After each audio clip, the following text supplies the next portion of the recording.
go. We're live now, I think. Find out.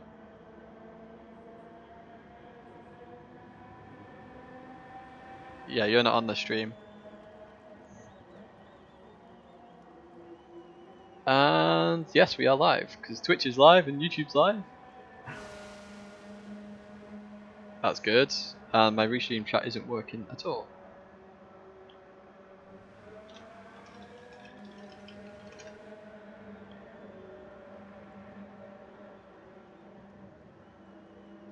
Excellent. Right. We need to actually join the old...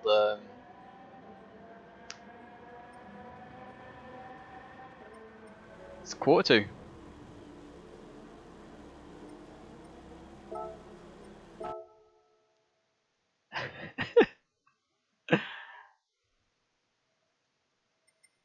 Yo, Calster.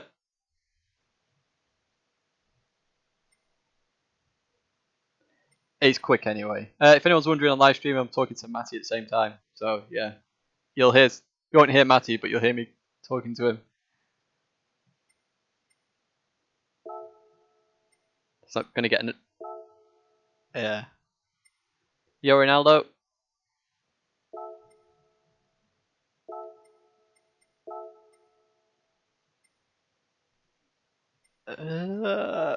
Race entry. Coolio. Hey, Andy. Yo, Chris.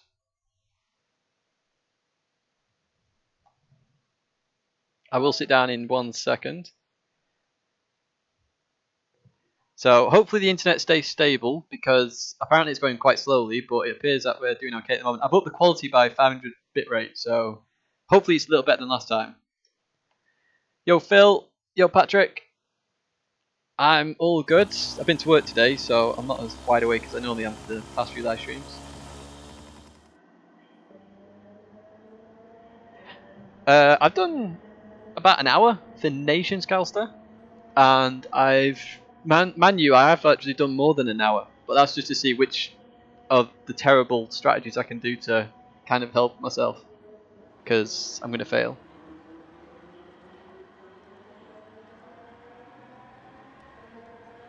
Yeah, it should be entertaining, Tony. So hopefully the chat stays on the old bottom left side. It's not on my screen, by the way, it's just on your screens. But check where we are. Oh, we're 7th now. We were way up there before. Lightning decided he wanted top spot.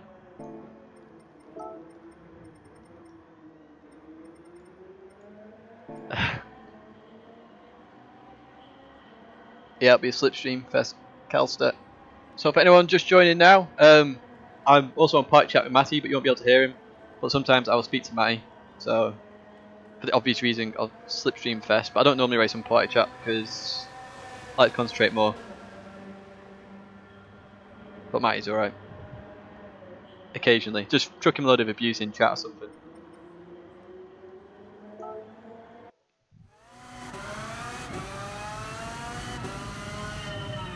Yeah, I saw that, Chris. It's on Bishop's livery choices.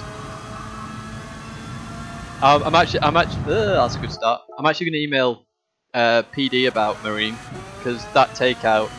Obviously, you saw the one against me. Was it deliberate or not? Not sure. Other people have sent me stuff again with Marine, and I'm going to send that one about him as well. I mean, we all know who it is. Let's be honest. We think it's their own. It's not even though we think. Most people are pretty sure it is.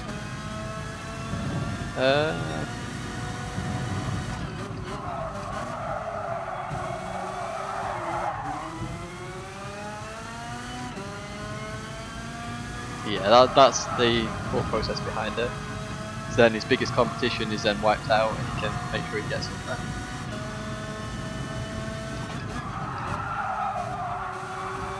Yeah, that won't happen.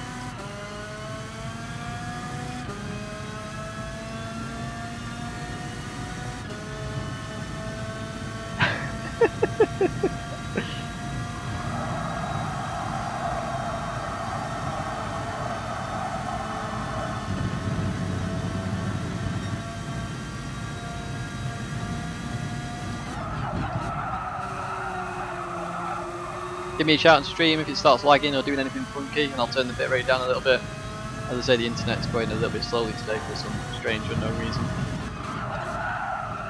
And I have reset it before anyone says.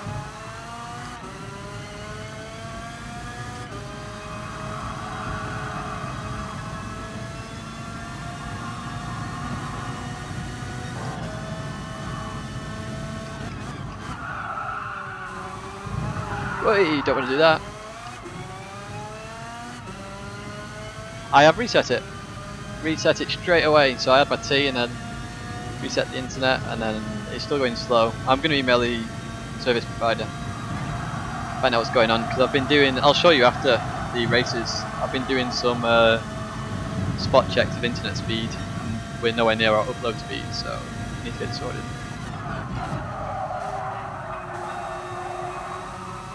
And I know it's not technology limited because we've had well over 40 meg upload at one point.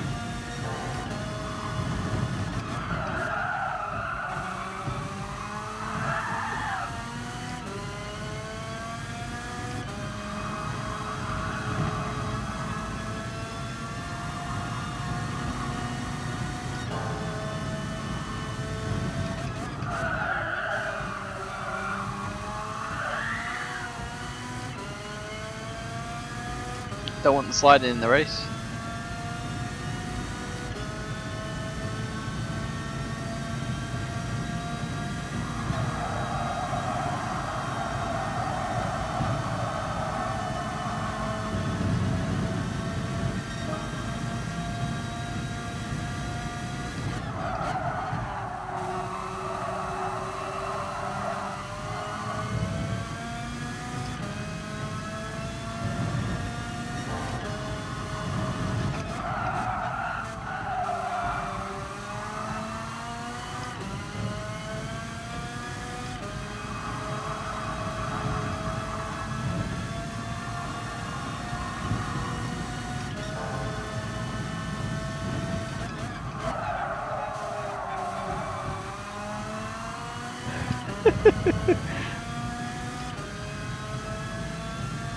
If he didn't win that race, he was getting kicked out of the team. As a joke to the live stream, by the way. GTA is a democracy. No one can kick anybody out.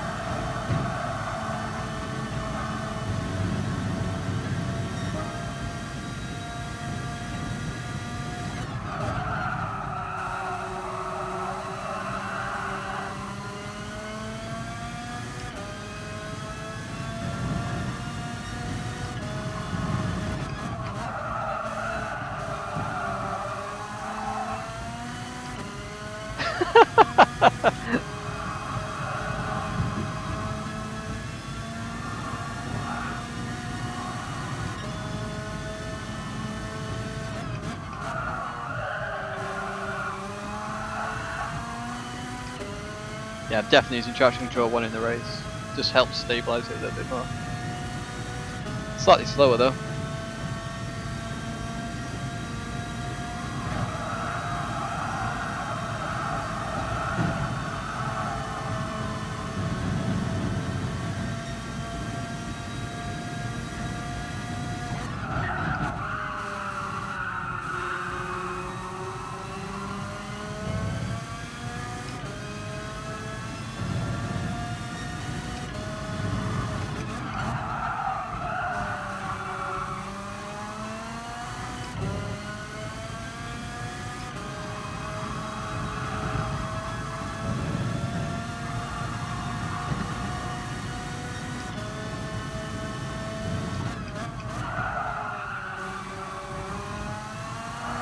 Wait. Right, let's have a look at chat. What's going on in chat? Yo, Outlaw. Yo, Stevie. Yo, Solo. Car is scary. Let's put it that way. Yo, Mad Max. Yo, FT Chris. Yo, GT Apex Predator. Yo, Trismo Crafty. Hello, everybody. Sorry if I missed anybody there. I'm trying to catch up with chat as fast as I can.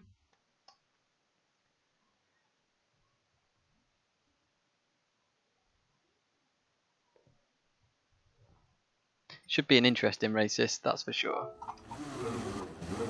Actually, I'm fairly consistent in the right hand side. If anyone's wondering who's just joined, I'm on Party Chat with Matty. You won't hear him, but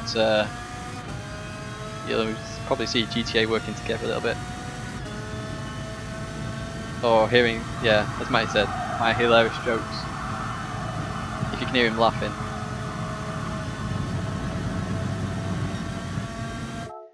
Oh, me laughing, yeah. I'll tell you what, my nag is bang out of order. It's another terrible joke. I know. Matty said just chuck him a load of abuse. This isn't Matty278 by the way, it's Matty GTA Matty234. The real Matty. Sorry Matty if you're watching.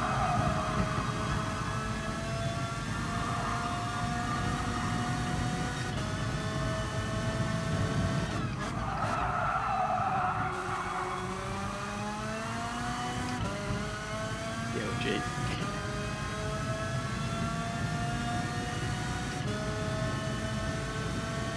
oh yeah, I won't tell you the lap times I'm just putting in. Although this one's quite bad. I'll tell you this one's bad. 56.5.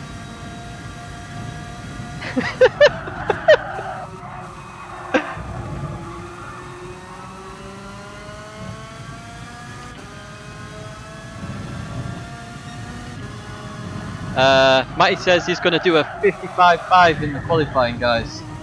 See if he does it.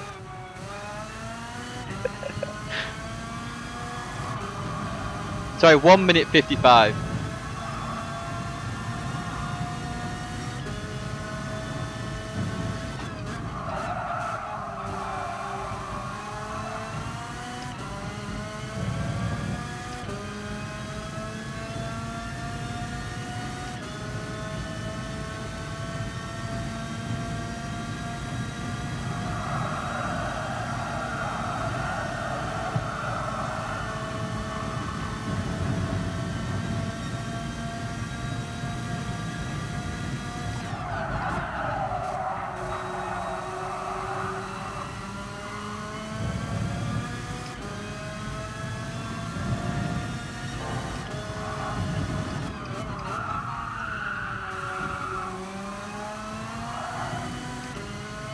Ah, that's rubbish.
Ah, well.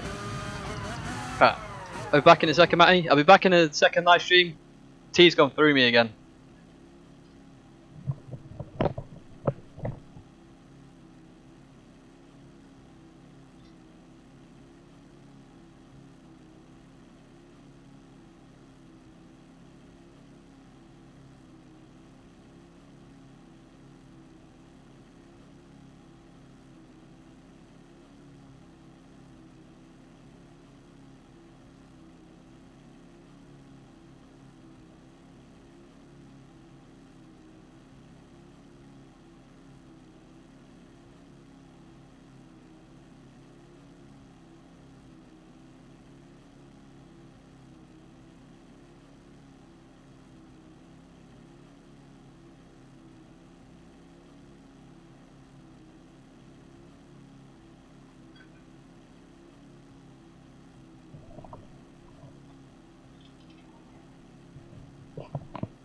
I'm back.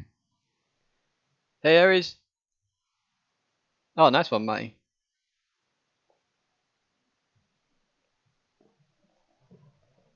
Who have we got in this lobby?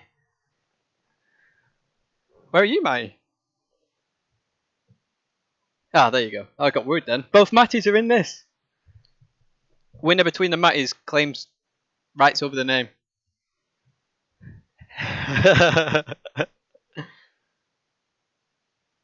Again, live stream, if you don't know, we're on party chat to Matty at the same time. You can't hear him, unfortunately.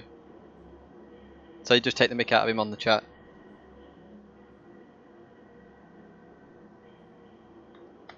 Calster's in this. Good luck, Calster. We are going to do Group 4 straight after this as well, by the way. We won't be able to get a lap in it.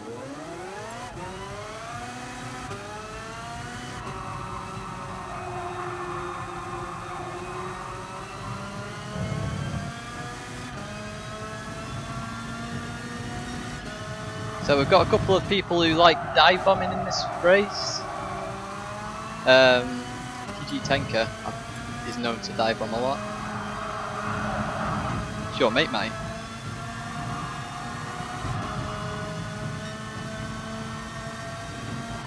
Oh.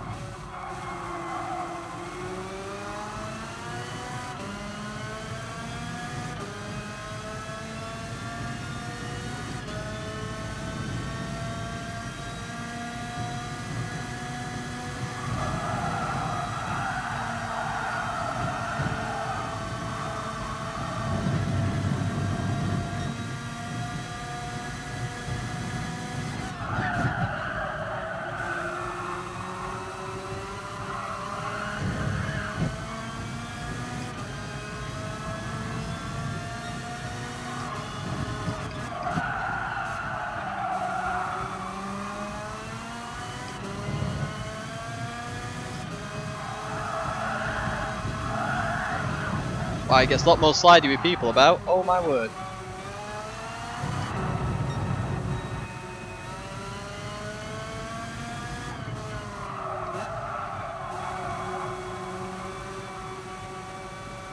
Yeah, it's just about staying on the track.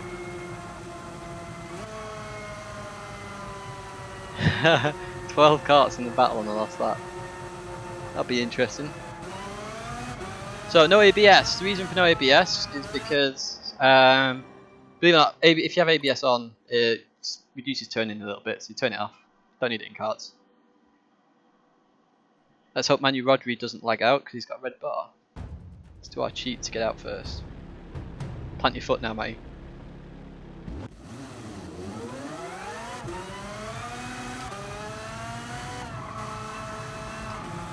We've got no fuel in this race. Doesn't matter. It's qualifying. I want to use as much as possible, so I have no idea.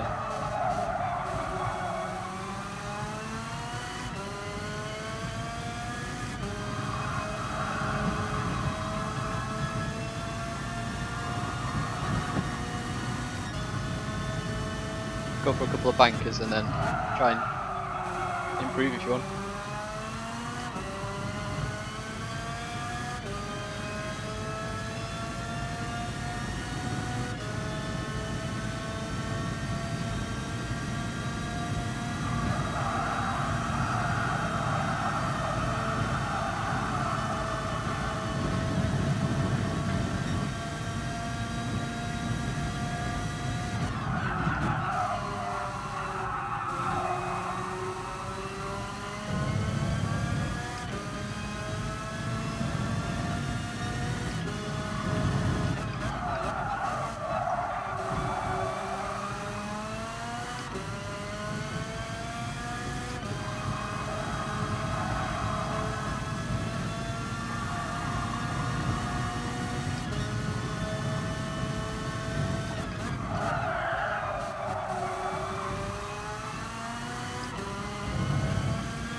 going to slow down on the straight for you.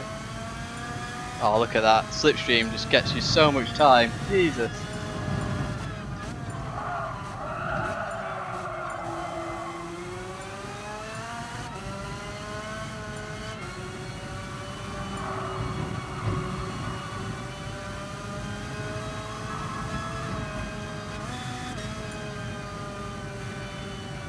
Oh, you like, okay.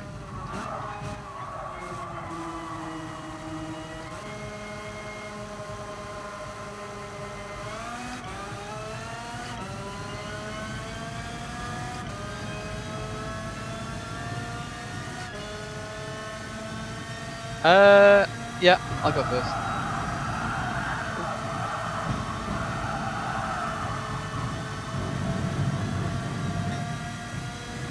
Oh, he would go, wouldn't he?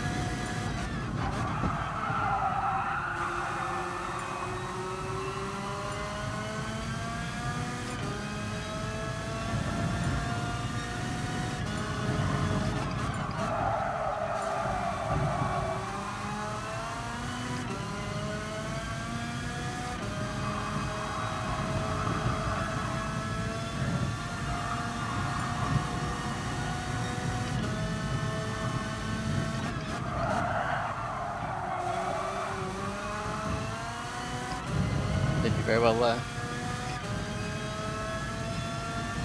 Yep.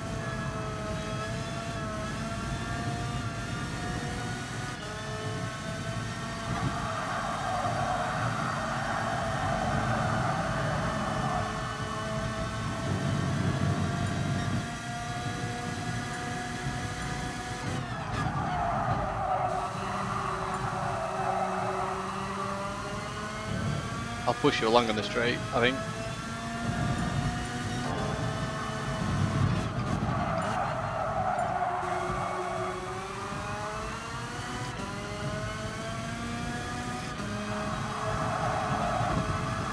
That's fine, keep going. Okay, never mind.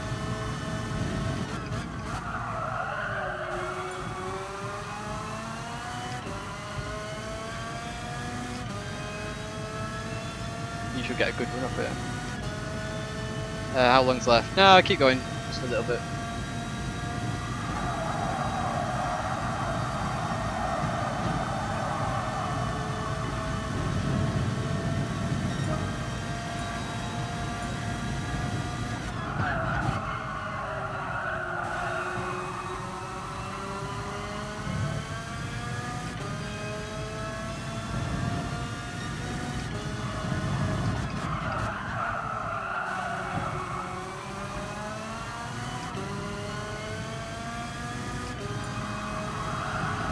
Shell. Left.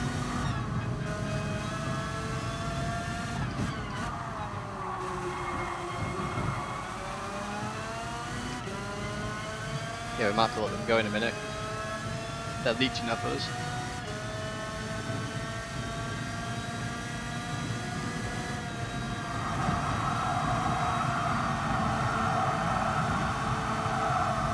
Nah, that's right. I'm gonna let him go.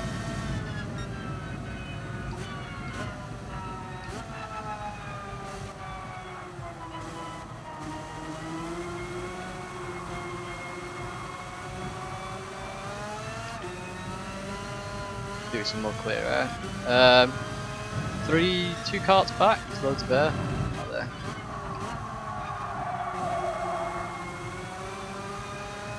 Yeah, there's so many carts up ahead.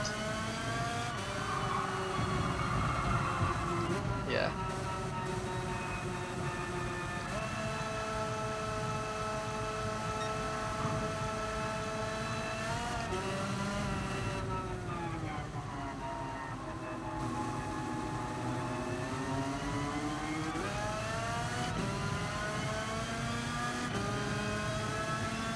Yeah.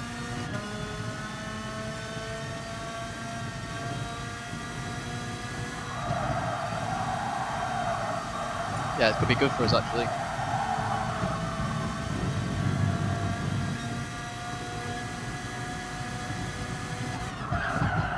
Oh, that was too wide. No, me.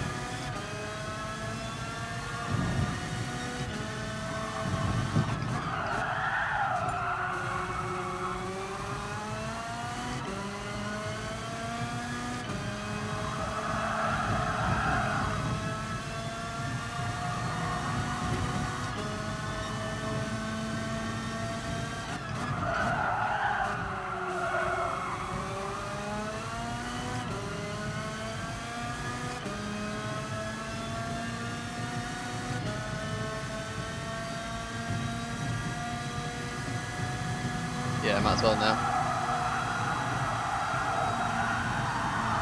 No! Lost the rear there. Damn it.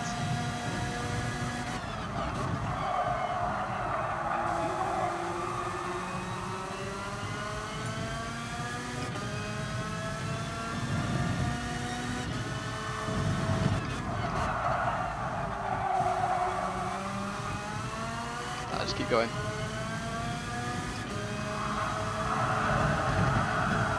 No, just keep going. I'll come past you in a minute to give you another lap. The last lap as well. Yeah, I'll let you have a last lap if you want.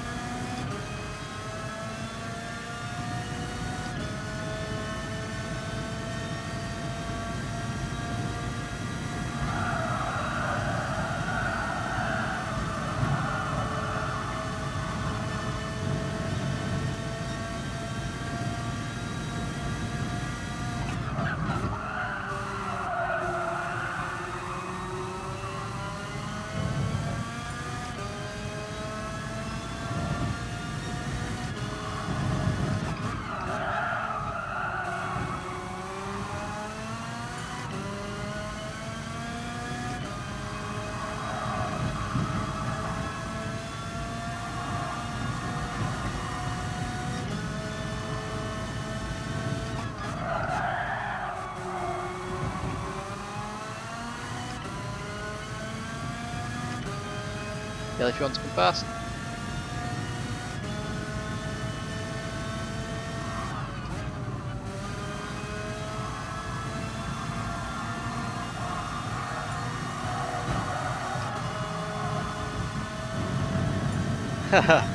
Oh, well at least we start.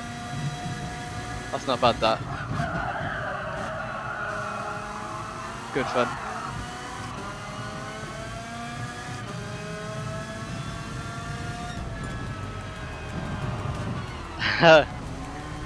Yeah, stream. If no one's, if anyone's wondering, I'm on party chat with Matty. Sorry you can't hear him, but yeah.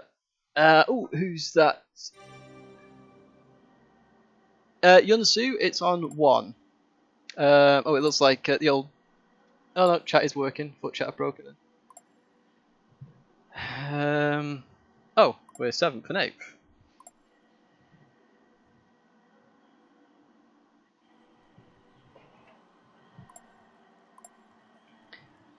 To be fair, I actually think that quite a few people up ahead are going to bin it, so we just need to not bin it. That's our goal.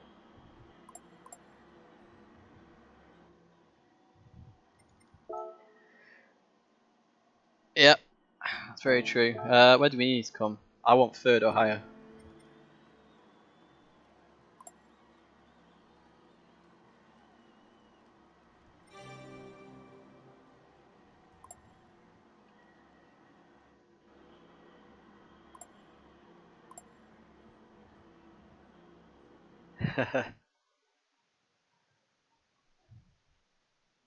Cheers for the look, guys. See how we do. Hopefully we do well.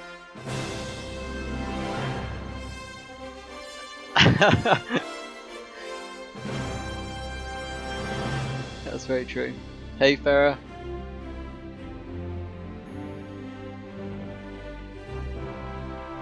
Just need to not crash. We're only racing for fun now, guys, if you don't know. Probably haven't mentioned the stream yet, but Nations is that look fest with UK that just doing it for fun. Cheers for the look and the good races. My wheel's going nuts.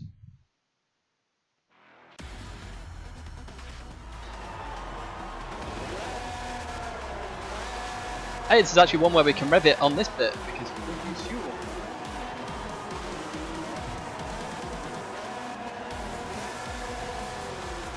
Yeah, it's a good one, that.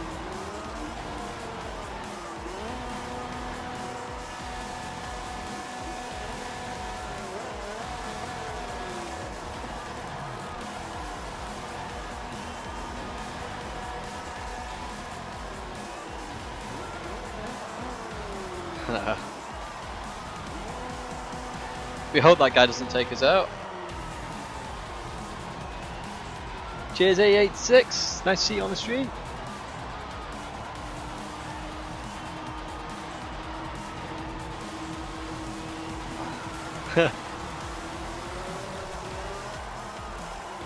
Oh, Steve Gaming, gotta be careful, Steve Gaming. Hey, there's Ed! Force Ubi. He's alright, Force Ubi. Patton went to Germany. Lives in Germany, so obviously a bit different. Come on guys, let's do this. Can we get our first live stream win? We haven't had one yet. It's too fast.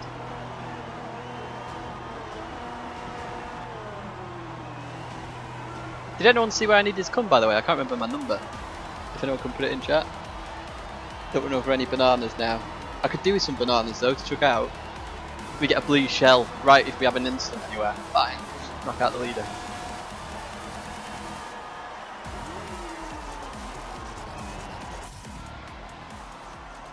What number am I? 5. Oh god.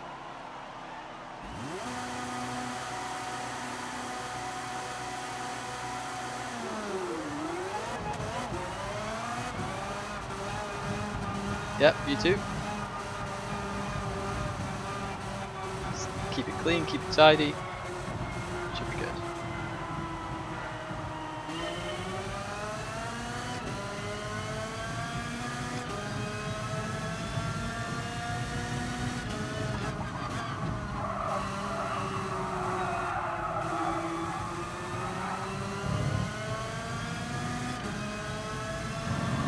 Surrounded by Matties, what's going on?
Yeah, he's very dive bomby, that guy, you gotta be careful.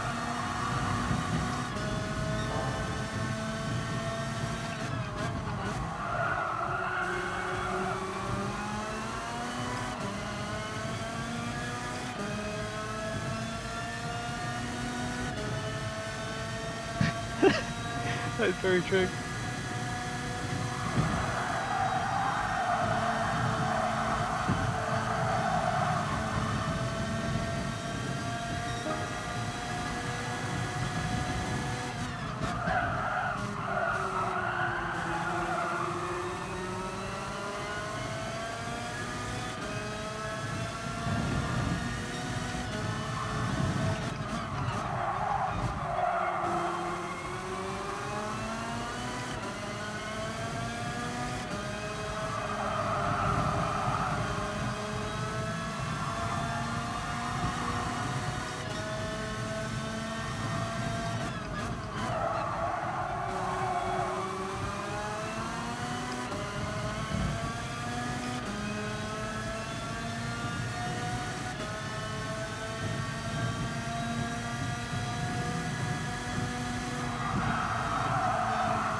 God, we're going really slow in this race.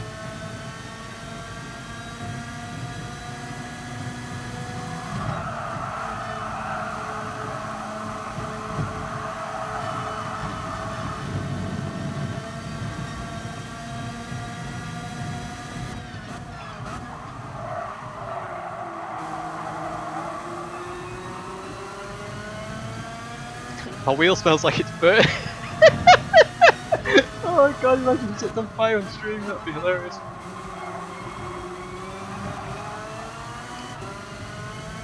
Can someone make an overtaking move? We're going so slow!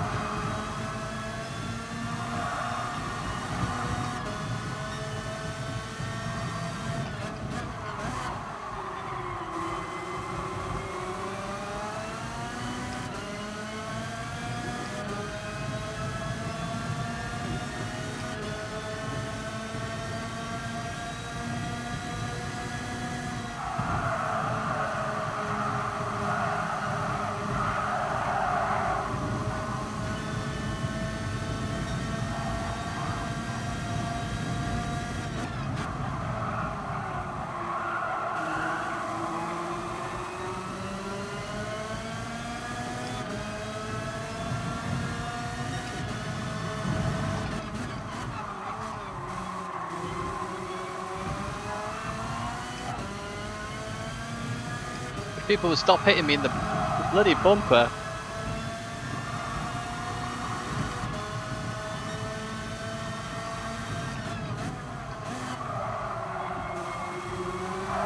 Oh, you are kidding me. That Steve Gaming's a right twat. He's done it to me before, that guy. What was that about?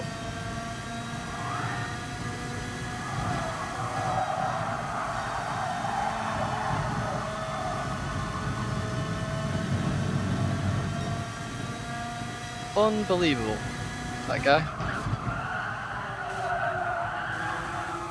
Did it for the live stream. He did it to me twice on Brands Hatch earlier in the season.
Manu Rodri race is really smart.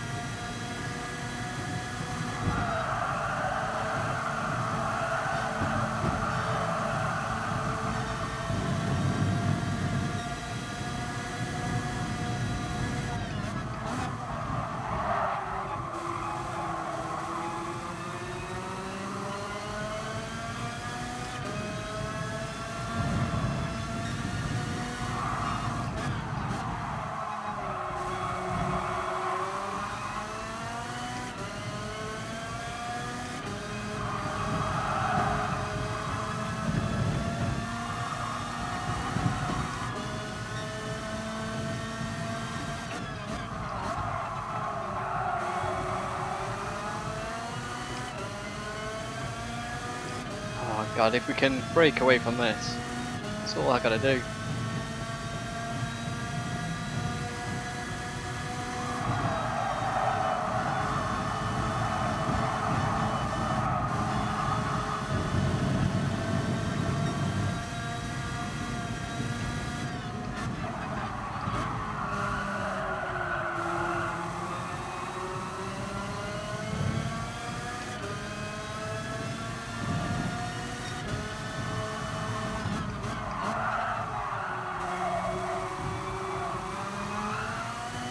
And another one bites the dust.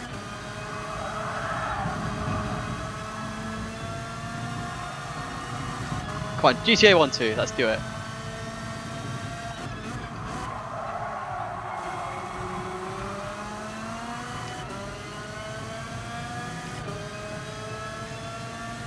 We've actually got some smart racers around us now as well. Manu Rodri, Martin Calster, of course you would be.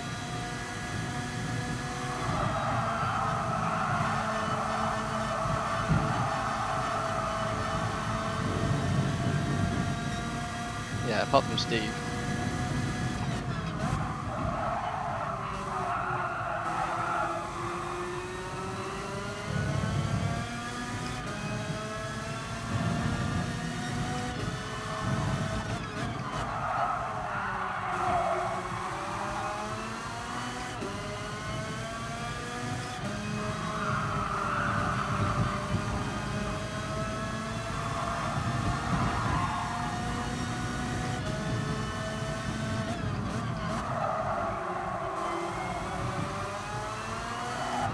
Part of me just wants to bin this guy off and all the die for him, but I won't.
Oh, is that fell?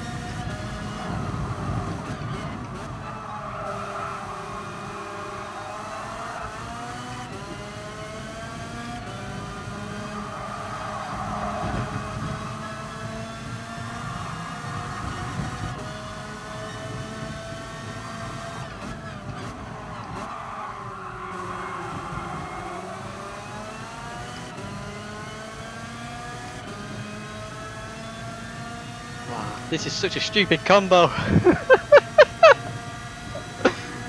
It is fun, I'll give you credit, but...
He's going for the dive bomb. To be fair, he made that. Ah, I'm losing everywhere now.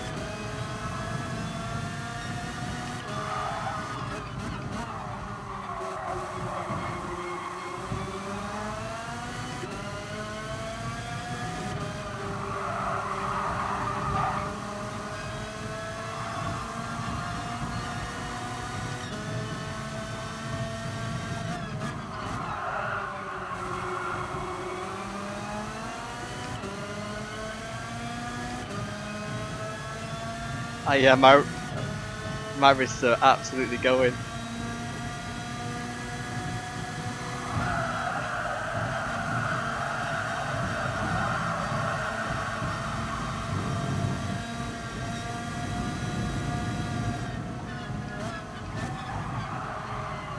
Well, it's gone.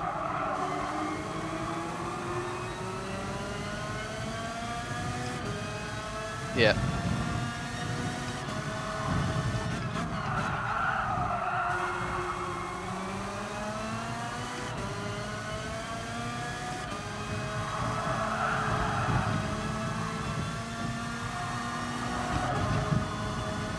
Look, we're breaking away a little bit here.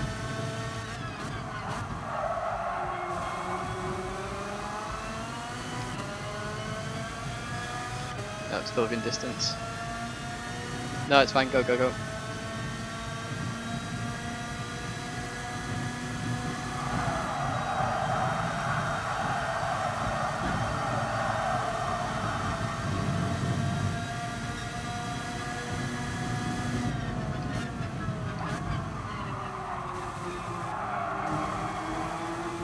Force you into it.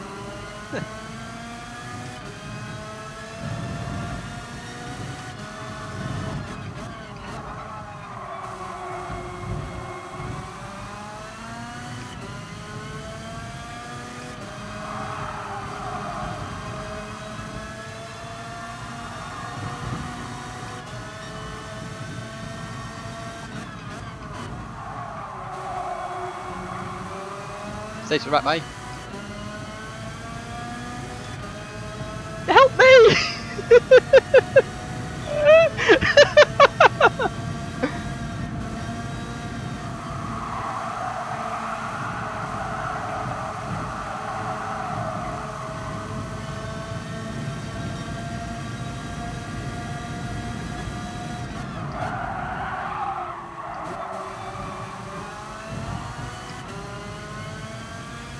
Yeah, I couldn't really do much there.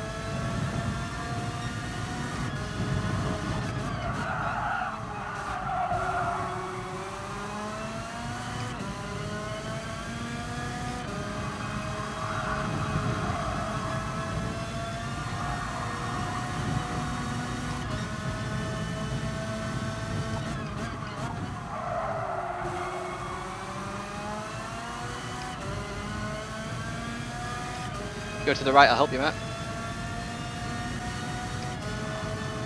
Ah!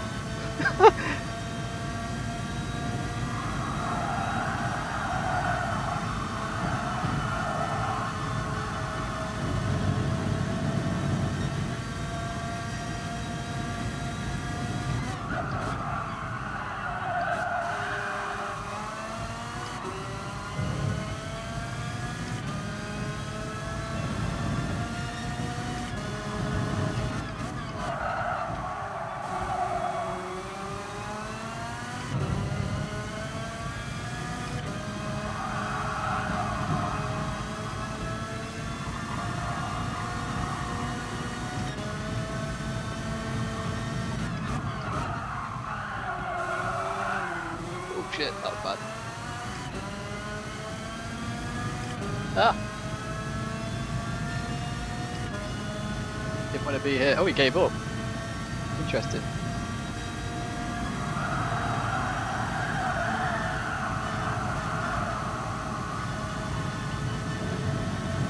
We're in a position we don't want to be. Let's go for it.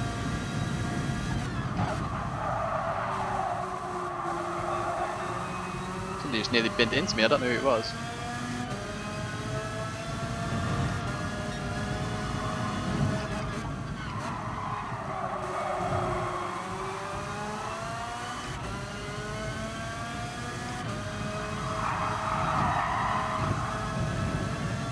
Place you don't want to be, fella. Now we go on the inside there.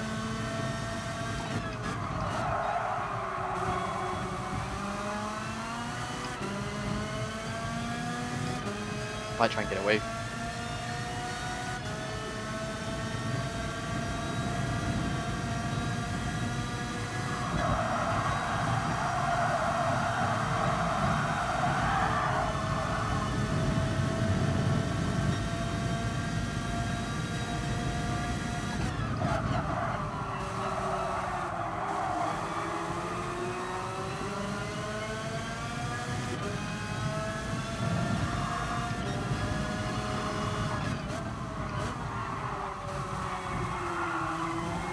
come on, Steve Gaming. He's slow. Yeah, he's so slow through there. It's unbelievable.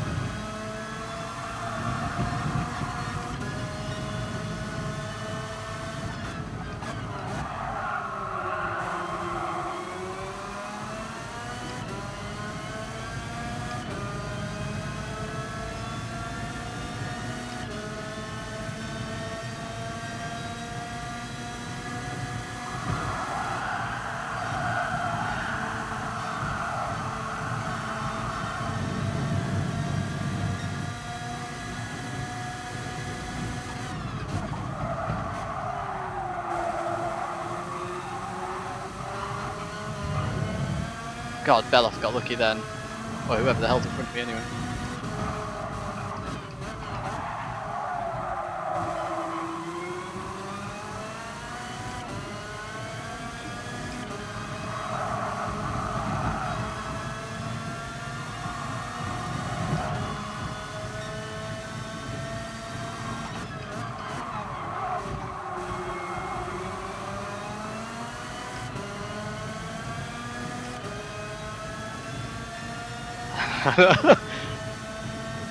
Manu Rodgers is going to start making moves now though.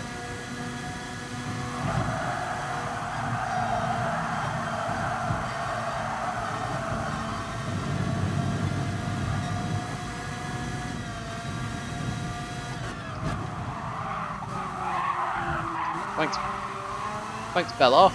Come on lads, calm it down.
Yes! Oh! Yes! Go on, lads!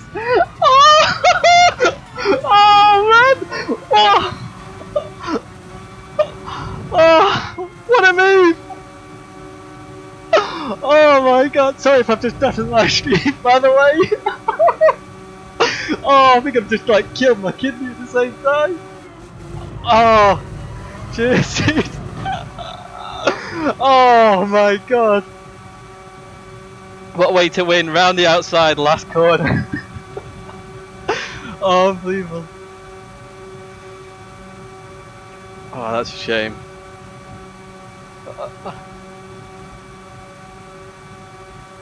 I am so sorry if I've deafened the stream, by the way. Oh man, look, like unbelievable. Water coming out my eyes. Ridiculous. Oh, we needed that. 2,800 points. So you got blocked by Matty.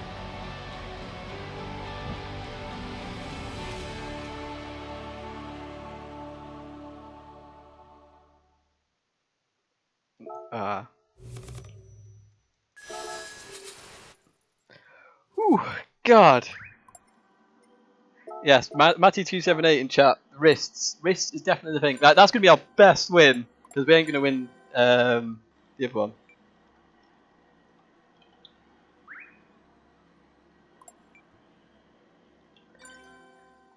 Oh man, what do you think about that? For a win, first live stream win, and we get that.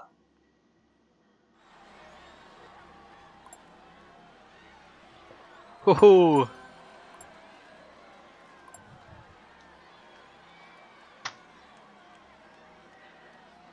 I had to go all or nothing there, guys. Yeah, I knew on the outside I can keep it. I'm very stable around the last corner, and you can run wide. I just didn't want to run wide too early because otherwise it bounces you and flies you everywhere. Karma definitely.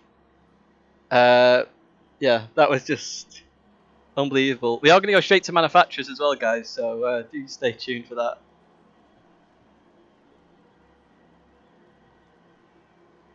Yeah, no worries, dude. See you later. Thanks for racing. Yeah, it was good. Really good.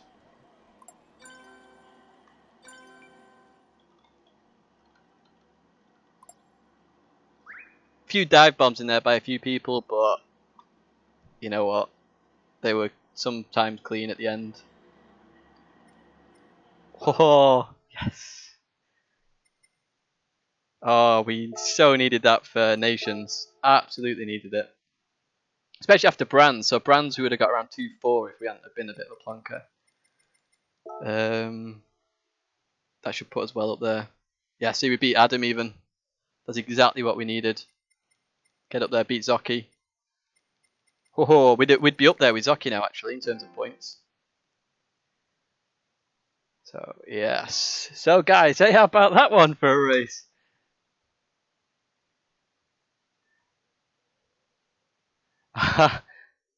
That will be safe, don't worry. It is recording right now.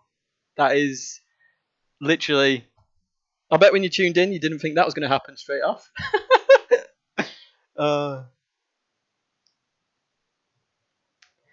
But yes, my word. Oh, stream started lagging just at the wrong time there. So sorry if the stream just lagged.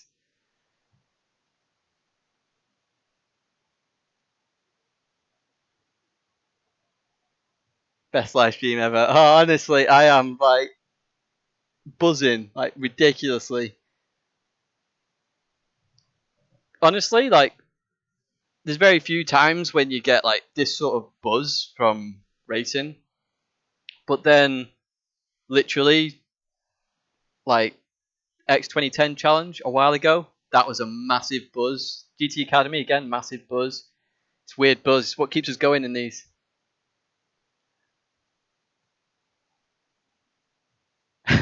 Joined up on lap 16. Well played, Calster. 18th to 8th. That's still good. Yep, manufacturers is next. Now we're not expecting to do very well in this one because the Peugeot Group 4 car is not very good. Just having a look what points people have got. So I think Jamie was our sort of benchmark when I was doing this. See down here, we've got 1350, 2207. Believe it or not, I was talking with Matty earlier. I am tempted to sandbag my SR to get in the second split rather than the top split in later Group 4 races, just to boost my points up a little bit. So that would be sort of after that, around here, maybe. Because then it goes to points based, I think. I think that's points based. I can't see on here. So if I do it for that one, which would be handy, and then I can get maybe a few more points. Oh, cheers, Dutchy. Nice to see you on the stream as well, mate.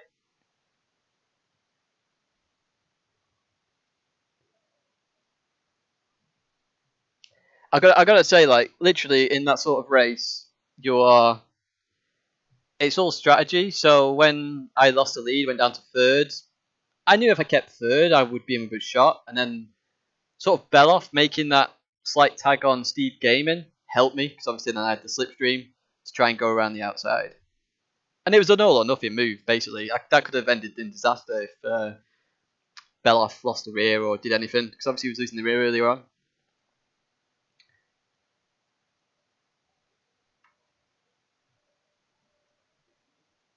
But yes, I am absolutely buzzing.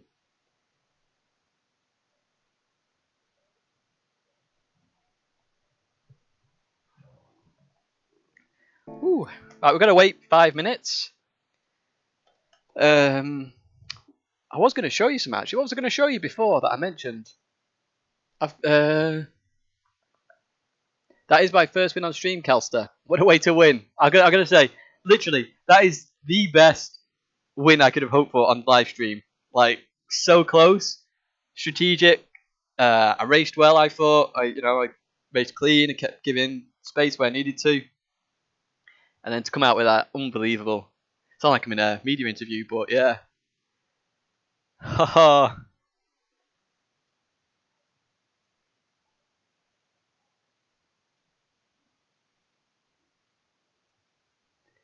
You can, Beat Fox, you can race with a pad on the top level. So if I show you, actually no, he's doing better in manufacturers. So let's go to manufacturers. Where is he? He's down here somewhere. So M Thomas, he races on the pad. Oh, he used to anyway. I assume he still does. He's always in the top splits. Well played, Baker. Winning your manufacturer race. That's awesome stuff. It's really good stuff. Any of the guys done very well in their races today so far? Nations or manufacturers, or both even, if you've absolutely annihilated it. I know my friends annihilated it. Lightning's annihilated both again. He's in the Nissan though. Yeah, Super GT's on the pad as well. He's making top splits. In fact, we saw him in the last manufacturer race. Calster's a pad. There you go. Calster was in that last race. Sorry, I am seeing YouTube chat, Twitch chat as well, guys. So don't think I'm ignoring you on Twitch.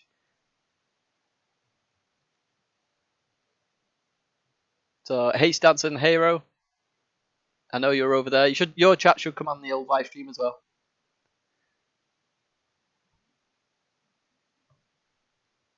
You won your nations. Well played, Predator. Well played. To be honest, sometimes it's a good thing that you don't make the top split. Sometimes it's very bad. So I don't know who was lower in that lobby, but potentially if you're lower in that lobby, you're going to have issues with getting enough points to match the lower splits. God, I remember when I was using the pad. So last time I used a pad was GT Academy 2011, believe it or not. And I was the fastest pad player in the world. Yes, we'll take that. At the time on GT Academy, and then I improved on a wheel.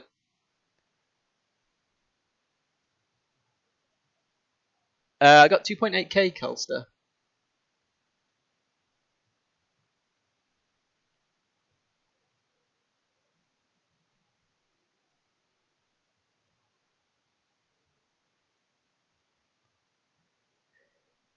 GT5 was awesome. To be fair, GT6 was. It's just if GT6 had come out a year earlier to when it did, it would have been far better than what it was.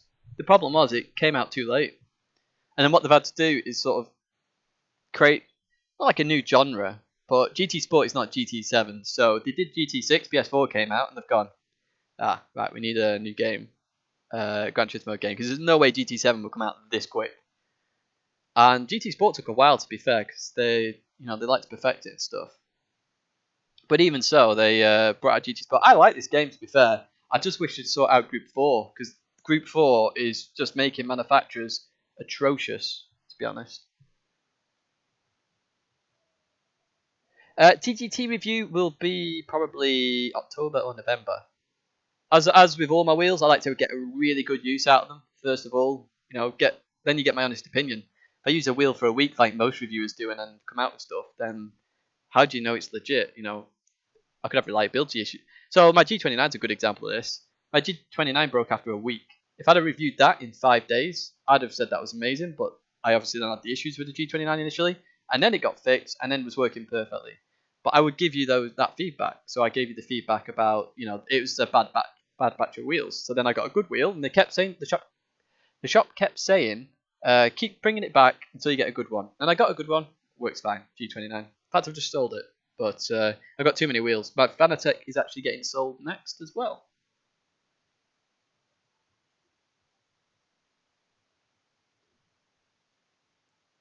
Yeah, Group 4 is just ridiculous. The problem with Group 4, though, like, they could make it so much better straight away by just taking tyre wear off. Keep fuel on if you really want to keep fuel on to get pit stops, but take tyre wear off. Because the RCZ just chews through its tyres, even more so than any other front-wheel drive car. I'm doing a video on this as well, actually, because it's really, really, really frustrating me. Like, massively so. So you're going to see in this race, on laps 6 and 7 especially, the car is extremely slow, like extremely slow. There's potential of me getting rear-ended, potential of all sorts.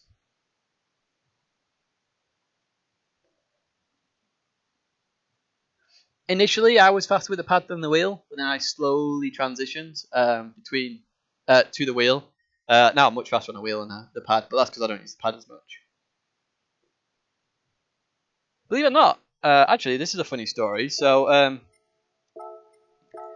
obviously with a pad, let's get the pad out. Obviously with the pad, you're using these, right? Is that on camera? Yeah, so you're using these. Now, because you use these, and you're racing as such, like bang, bang, bang, change gear, whatever. I got a petrol nitro remote control car when I was 15 or 16. I bought it myself, so, saved up all Christmas money, all that nonsense. Birthday money as well, so I literally waited 2 months. Eventually got it. And because I played on the pad so much, I was really, really, really good at remote control car. In fact, the first time I raced a remote control car, I was racing the owner of the track. And everyone was watching, and everyone was like, how long has he been doing this for? And my dad went, that's his first time. And nobody could believe it. So playing on the pad actually really helpful for other things as well. I'm not doing a 2-stop Calster. I timed it. I was nearly 15 seconds slower with 2-stop. So I've got to bear this out. So look at this. These are all in the 144s. Mainly GTR to be fair. But I know the Huracan could get in there. I drove the Huracan the other day. Instantly went faster than my RCZ. But we are way down here. Look at this. 45.6. We can get a 45.3 in terms of practice laps. Anything more than that is impossible. Yes, thank you very much for that, Calster. Let's whack that to 0. Let's put that to default. Not driving with cones again, just because I don't want cones to fly everywhere.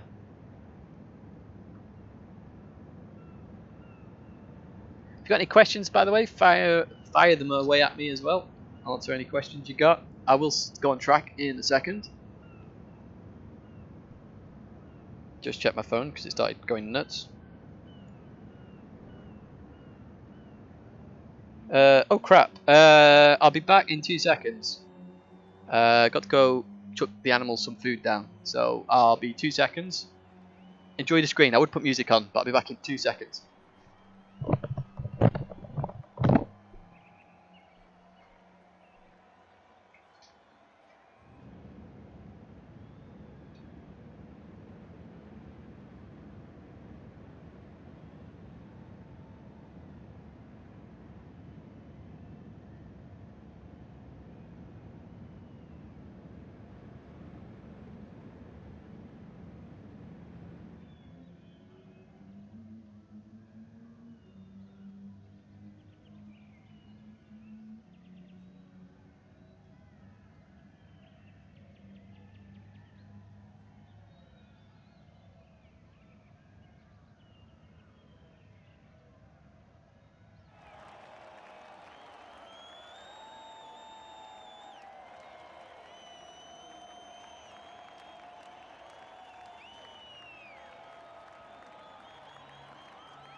I'm back, guys. Sorry about that.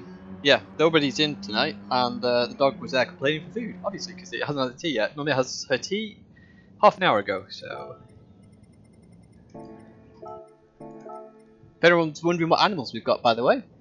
2 horses, a dog, technically 3 cats, but one's wild. Rabbit. What else have we got? There's actually mice in the attic, because we live in the countryside. So yeah, mixture of all sorts.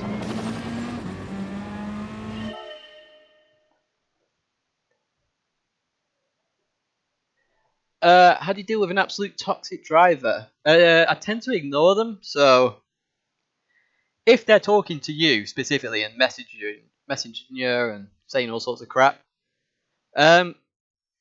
try to block them or ignore them. Now, if they're on track and they're purposely trying to wipe you out, try to predict their movements. So if someone's purposely trying to wipe me out, I will stay back. Or if they try a couple of times, I will purposely wipe them out because I'm far better at it than they will be. I just don't do it. Believe it or not, the cats are doing their job properly. We came downstairs the other day, and there was a dead mouse. Yeah, the best bit is to ignore toxic. But if it's on track and they're ruining your race, they're affecting your DR, they're pushing you out, they're doing all sorts. As long as it's on purpose and you can see it's on purpose, and they do it constantly. So I go by the 3 stripe rule, and you've seen this on my channel before with Azorian especially. But his was more dive bombs, constant dive bombs, and it cost me, it cost others, and I think it was actually 5 or 6 before Azorian. But if they are purposely, so Marine purposely took somebody out earlier. I might have a clip of it somewhere actually, which I can show you after. So Marine purposely took out Fotherus in this race. If somebody does that to me, and I'm completely out of it, I'll just try and race to the finish, because even if you come 18th, it's better than last, and you might not fit your DR as much. If someone is there literally waiting for you, side by side, you know, they're going very slowly, you can't get past, they're purposely doing that, pushing you off. I'll either go for the pit maneuver, or I will just leave. There's no point reacting to it. If you can get video footage of it, send it to Polyphony Digital. It's difficult sometimes, because I'm the cleanest driver you will meet, or one of the cleanest drivers you will meet. I hate dirty driving. I want people to give space, I want people to be fair. So if someone's trying to wipe you out, it's just frustrating. You're ruining them, their day. Yo, Matty, great race.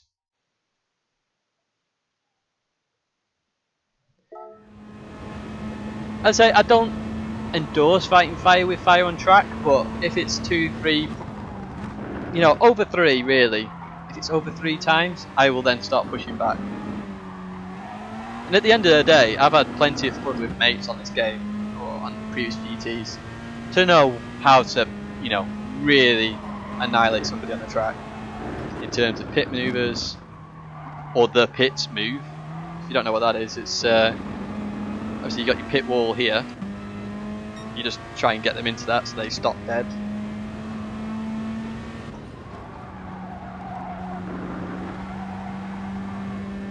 But yeah, everyone knows tricks. Actually, I'll tell you a funny story with the pad actually, because I know we were on about pads before. I was competing in a race, so in GT, I think it was GT5. I was competing in a race in the car, but I was racing backwards because the car could go back as fast backwards as it could forward because it was just one gear. And I was actually fighting in the midfield, believe it or not. So literally looking behind me with reverse.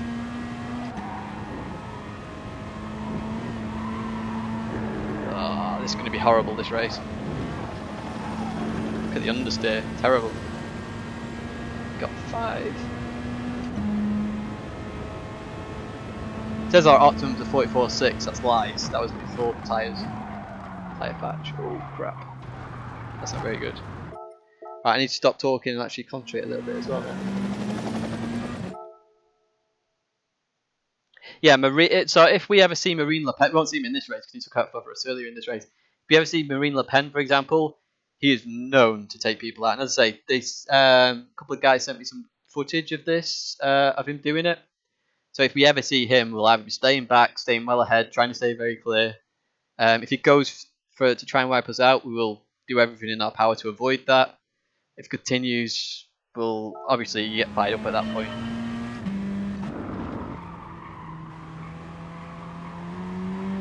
Right, we could do with 3 good laps here.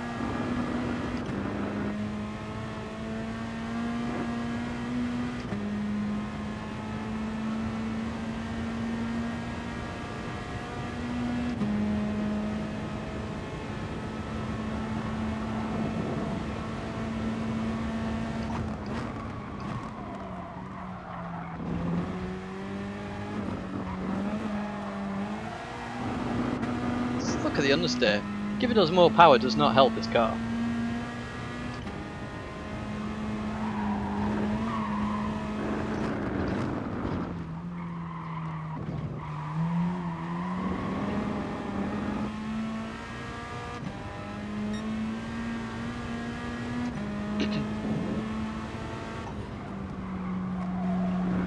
Oh, that's a penalty, isn't it?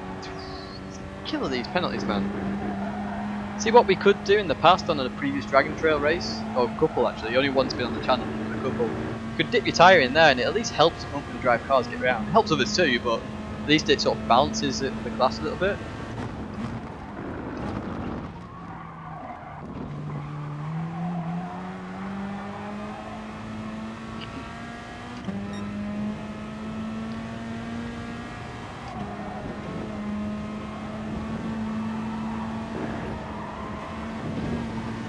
Oh, oh, bloody chicane. I will be doing traction control in the race. I was talking about Marine Le Pen, if you're on about the guy who is being very dirty in races at the moment. We don't know whether the incident with us at Tokyo was on purpose or not, but he did do something very on purpose to DRL for us today. Very, very on purpose.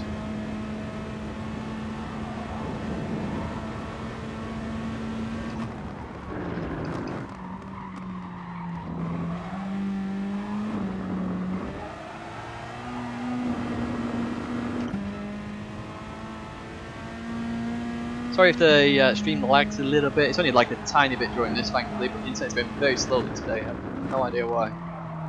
I think they know I'm tracking it because I keep running speed tests every other hour. And if I was a local service provider, I'd be monitoring who goes on that site, because they know that you're testing it then.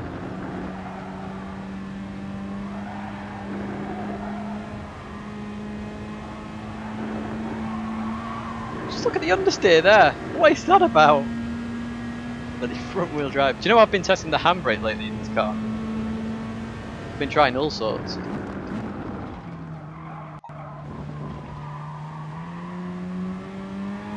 I'm hoping for a quiet lobby. You know, not many aliens in there. Just a quiet enough lobby where we can get a, you know, top 10. That's what we're after.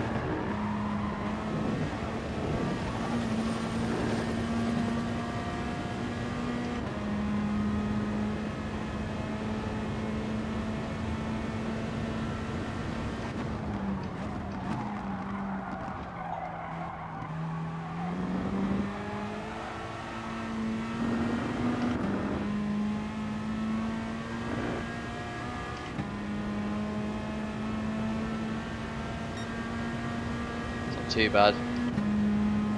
I mean, guys, that's literally, you know, 46.0. People will be doing that actually in the qualifying session.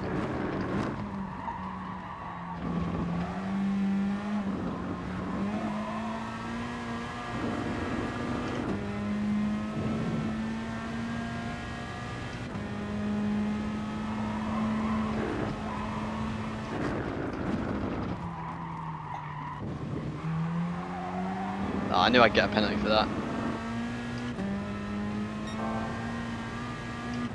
That's about I'll limit that at 0.6. Oh no, I saw 0.5 actually the other day. I was practicing this.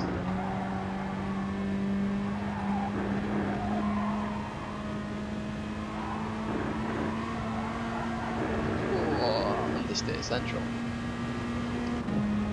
So without that cut, this would have been actually a pretty decent lap. Oh, got another one.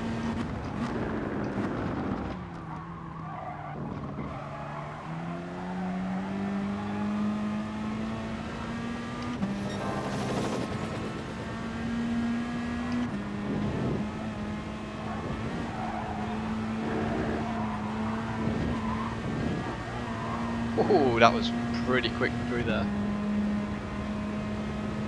Would have actually broken our 0.6 record here.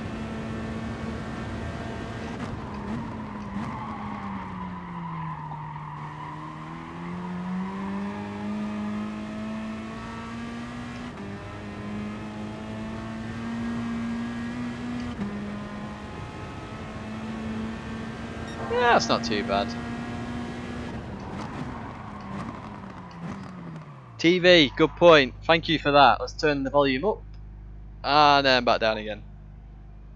Thank you for that one, Zanny. Much appreciated.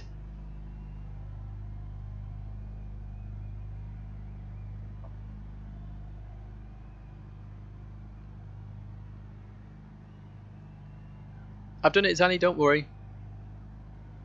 What happened, Matty, with your internet? Oh yeah, good point. It's not nations. Thank you. 3, 2, 1. Boom. I'm still on the bus from last time, so there we go. In before, not power saving, tyre saving. Oh yeah, this Peugeot is terrible. That's not a timer. That's my heart rate. So I think it's still on. Let's just check.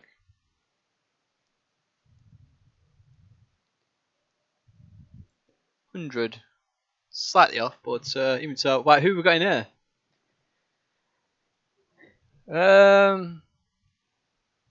Interesting. Okay, this isn't too bad for us. This lobby.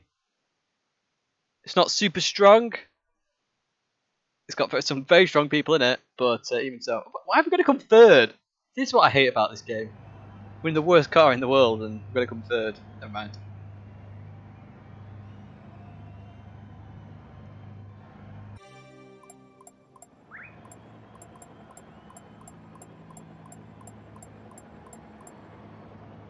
Oh wow, Matty, that's unfortunate. I think the server was having some issues because Manu Rodri had 1 bar for quite a while.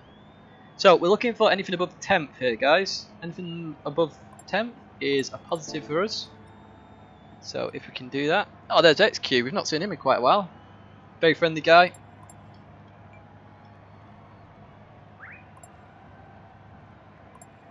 There you go. You get a shout out by Matthew Thomas. You'll have seen him in chat. Hello, Tidgney viewers.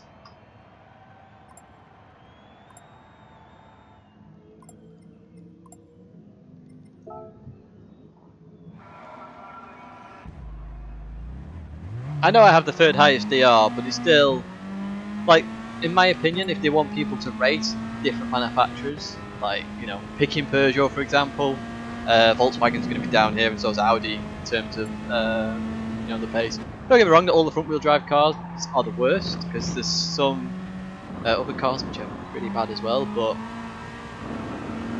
in my opinion, they shouldn't have as much of an impact on DR as others, because then you will get people who want to pick Peugeot, Volkswagen, I don't know, who else is quite down there? McLaren's up, way down there actually.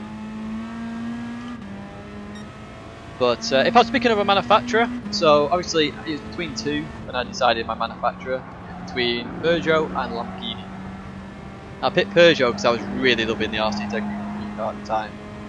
But obviously I don't love this Group 4, and the new tyre models made it worse. I would not have picked Peugeot if this new tyre model was in at the time. I would have picked Lamborghini. But unfortunately, this is the cards we've got, so we're going to play them as we can.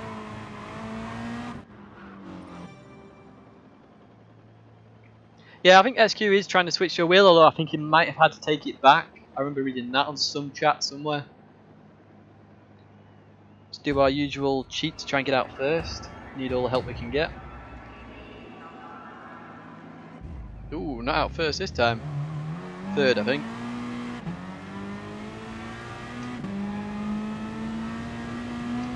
Okay, we'll take 1st.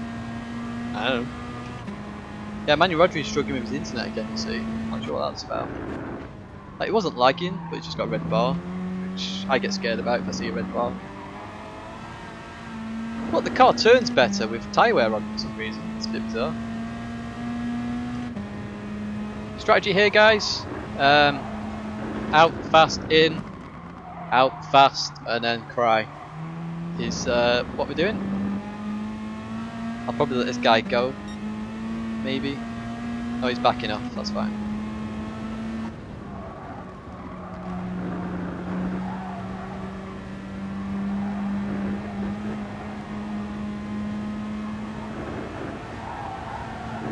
I'm assuming that's a penalty, but we'll find out.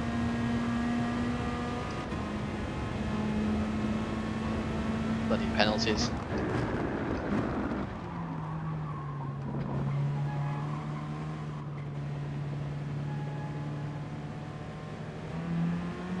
I've got a penalty, mate. What do you... I know. Ooh, unless he wants to slipstream, I guess. Maybe on the straights. Could be that. Oh, now he's just lost his slipstream for the straights.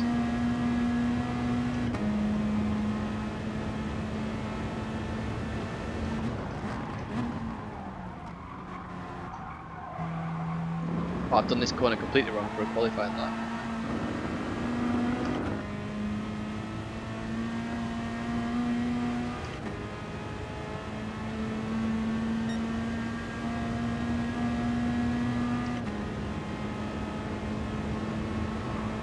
So our aim with Peugeot, by the way, is to make all the top 24 Superstar races. Because if we make the last one, there's a chance we can make the World Finals, believe it or not. It'd be highly unlikely, but if we can do it, it will be boss.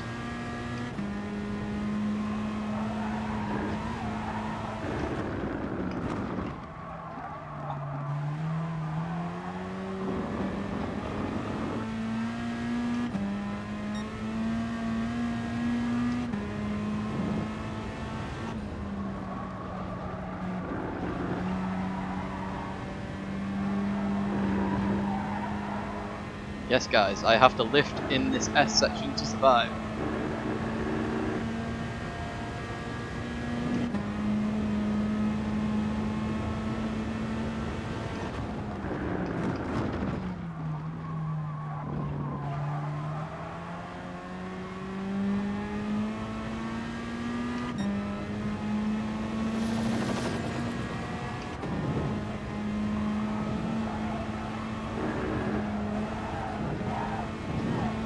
Ooh, that was close.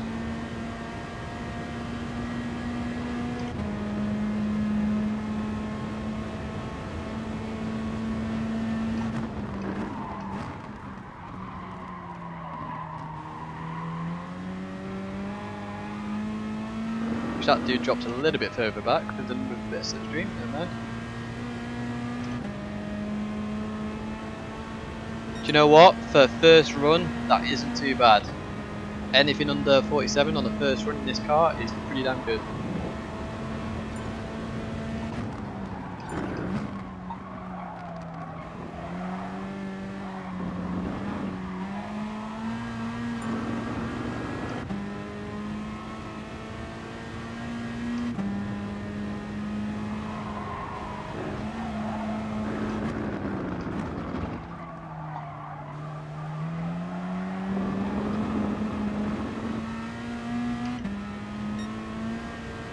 Ah, look at McLaren 6, bleeding fuel. Bleeding fuel. I would do that myself, but I kind of consider it cheating. But obviously, at the moment, how they want the game to be played, so.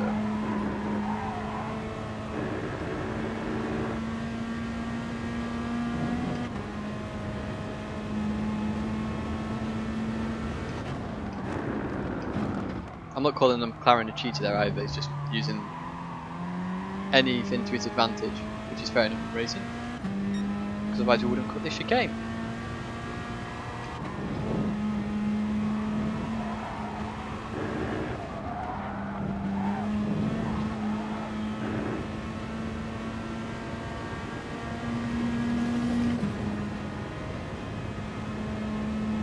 We've got our tyre wear. Believe it or not, that's what people will have at the end of lap 7. In some cars that I've seen on some races. I get it at the end of lap 3. No.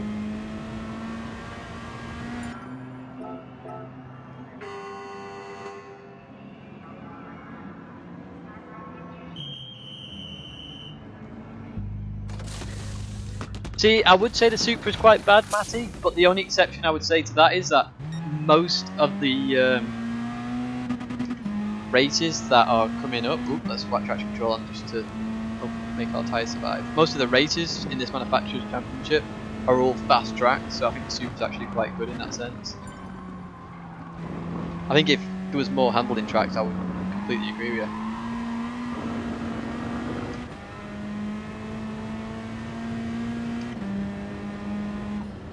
Don't know why I'm pushing so much here, I've got to conserve the tyres.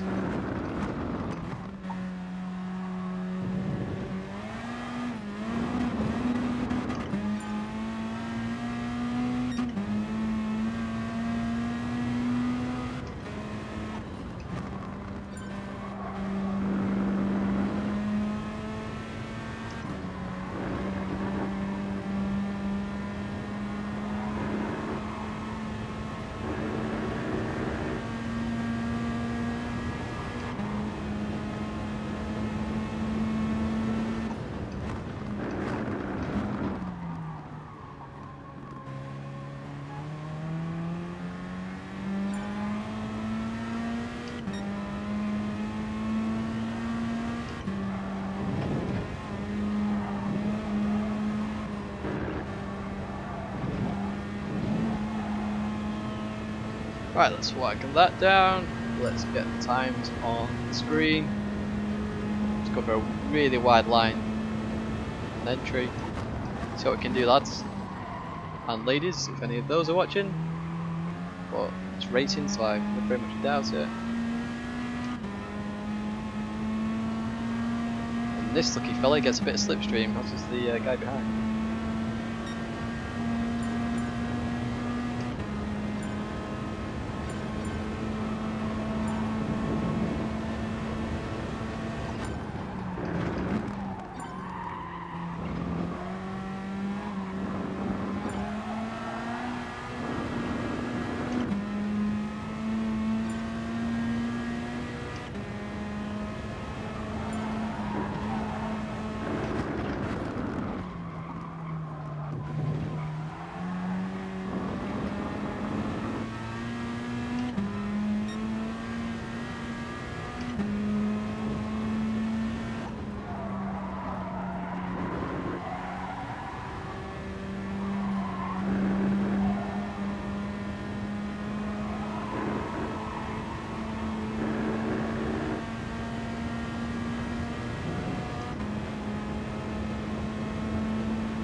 Oh, you bugger! That was a good lap, that as well. That's unfortunate. Never mind.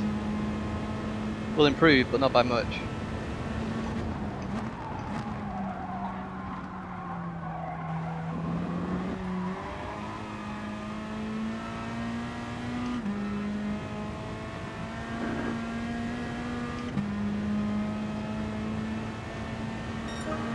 It's a shame. Could have got another 2-3 attempts there, quite easy.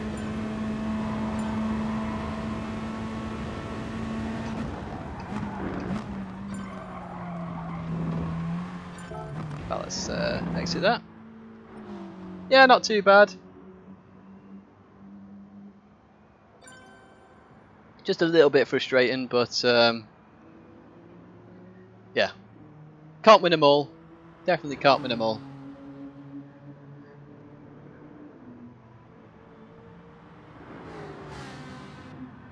Hey, EGI. 13th. So, if you're looking at the times, ooh, we could have made top 10 there, I think. It's a shame. Even so, we'll see what happens in the race. Definitely could have made top 10 there. Let's congratulate the pole sitter. Wow, 45.4, that is a very good lap.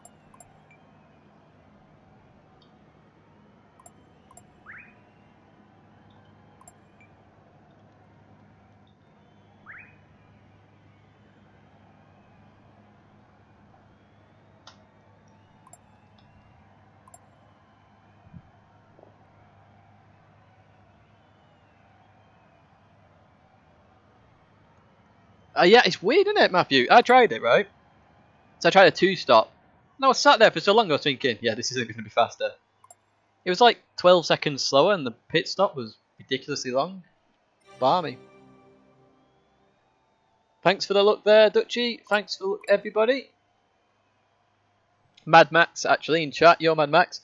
He was the guy I raced here last time I was at Dragon Trail Group 4. He knows my epidemic of tyres, that's for sure. Yeah, I should gain a few. See, my goal really is to gain as many places as I can, get to lap 5, which is when the tyres really start just going, and then try and become like a rolling roadblock. So that will then become my net gain position then for the rest of the race. Potentially try and gain a few more. Who knows? Are you behind me?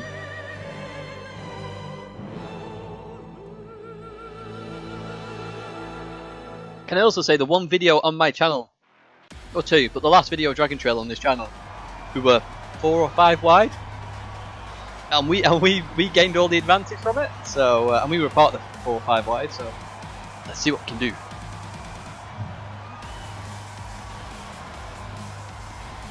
Yeah, this is the worst front-wheel drive tyre wearer as well out of all of them. According to Windfire's spreadsheet, that is, anyway, and it was by a mile. Well, a big factor. It's like 2.2 and the next one was like 1.9 or something. Crazy. So they give me more power to try and compensate for that, which just doesn't help in the slightest.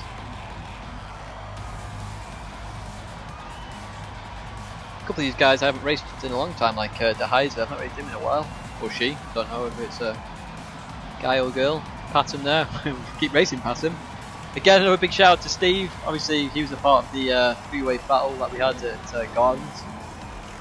Matthew Collin, raced him at the last one. AK 1985, joined a couple of my practice hobbies. Surprised he's not further up actually in a Mustang. Oh yes, we have a Peugeot RCZ on the grid. You don't see that very often. In fact, I just noticed my nozzles. I've got 2. A double nozzle. Shouldn't that mean I fill up faster? XQ there. Really friendly guy. Big shout out to that dude. Jomas down there as well. It's a really mixed up grid this. Cheers for the look, guys. Let's see what we can do. I will try and make this as exciting as possible.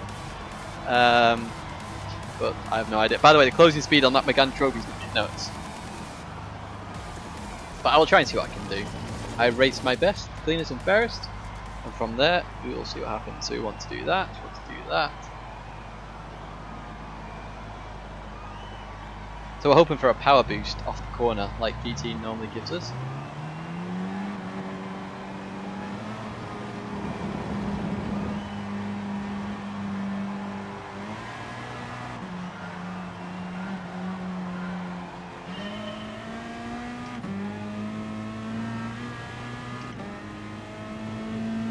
Hood powers, go!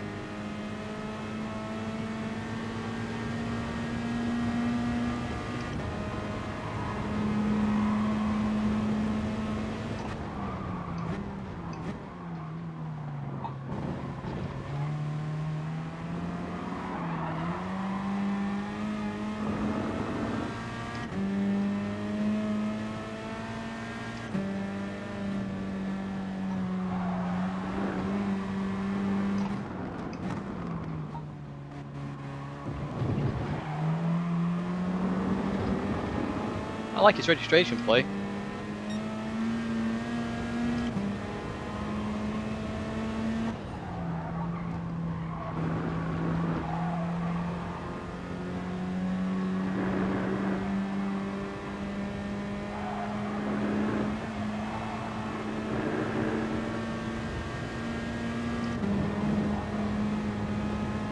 So I'm assuming he's going to try and outbrake me here potentially.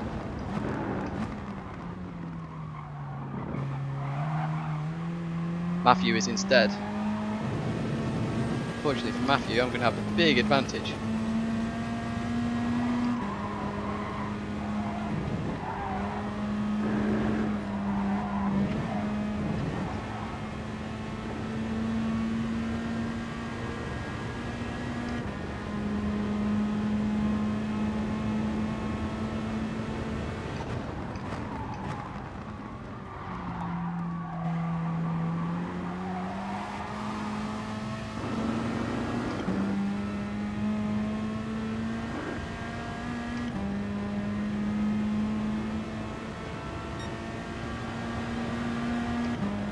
Do we catch up to the next pack really?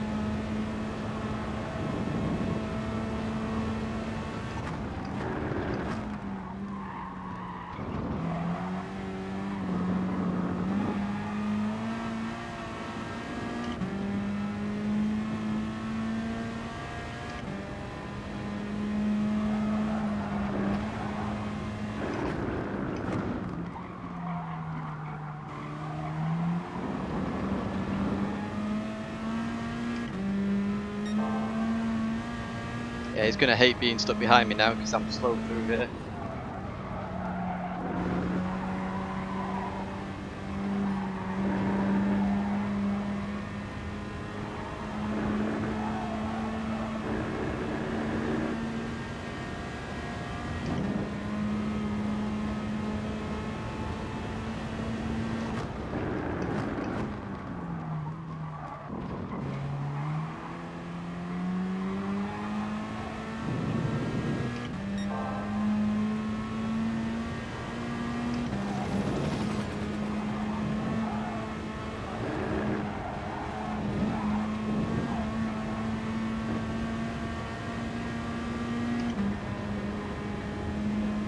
Trying to get in this next slipstream, try and really increase our pace down the straights.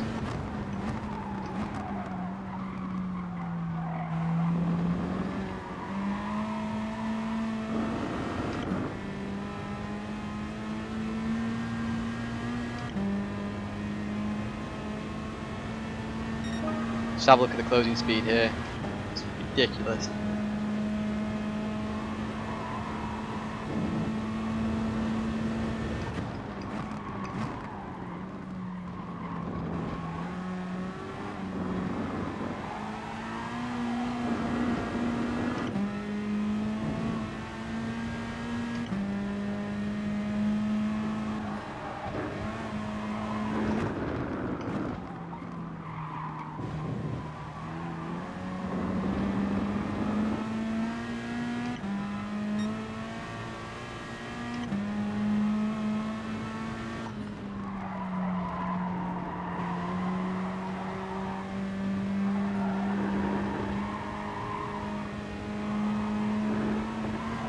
Be a penalty.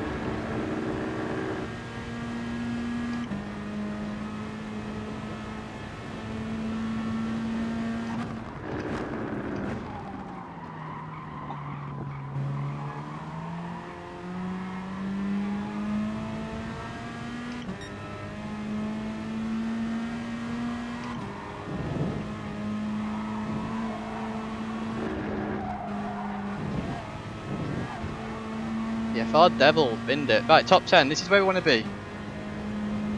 Anything now is a bonus.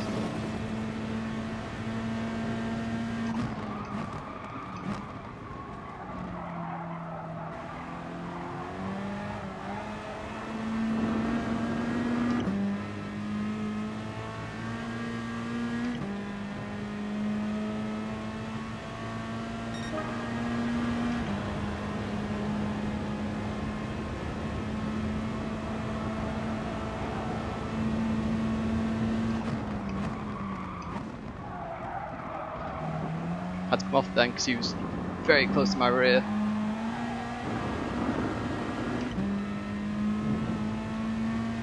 We are pushing our tyres quite hard here as well, good care.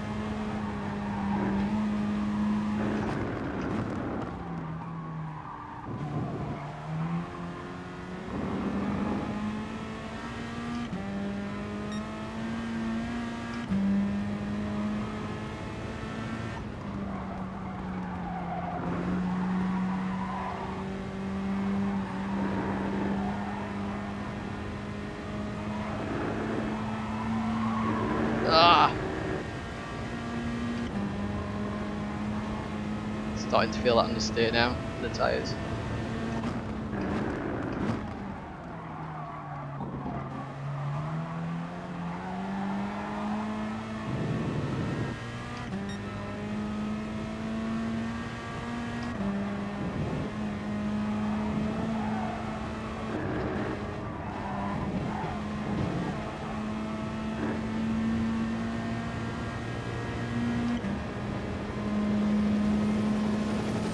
Don't want to defend too hard here because of my tyres. And getting back on the straight if he's going to go for it, which he is.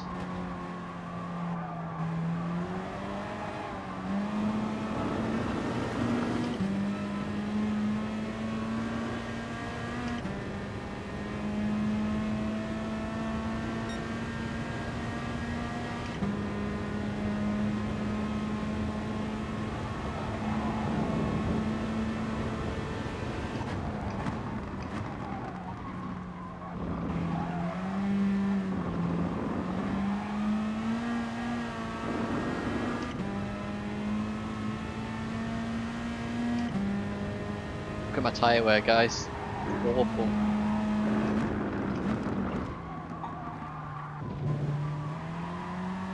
Well, the rears are great, but the front's...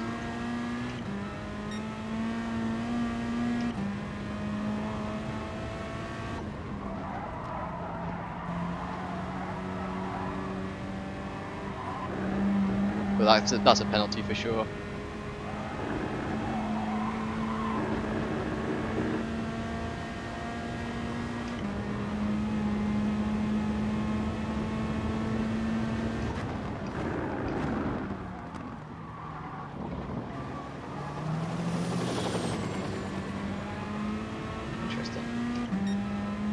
Might push my luck a bit more into these corners.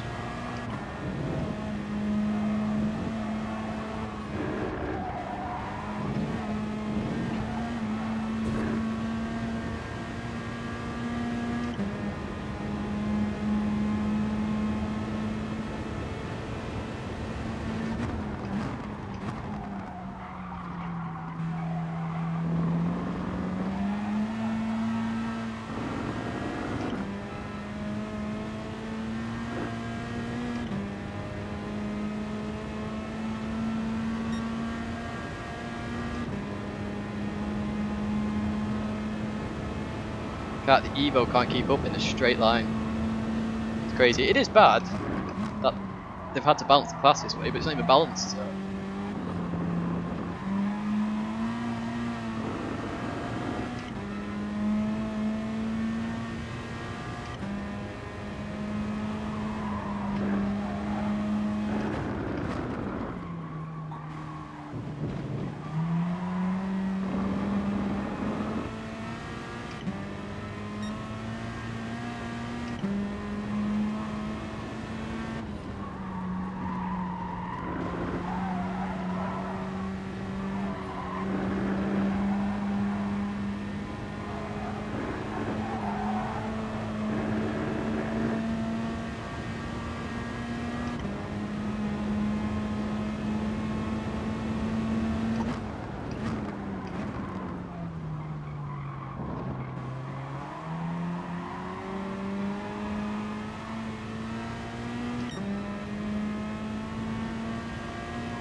About hanging on there, guys. We've got to hang on one lap.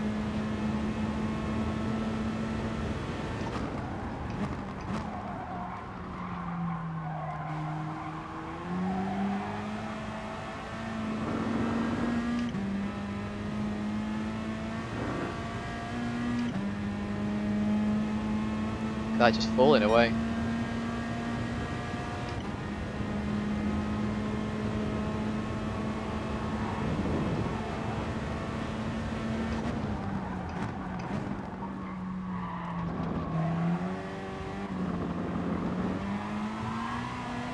Thanks for the boost, mate, but I can't really help myself.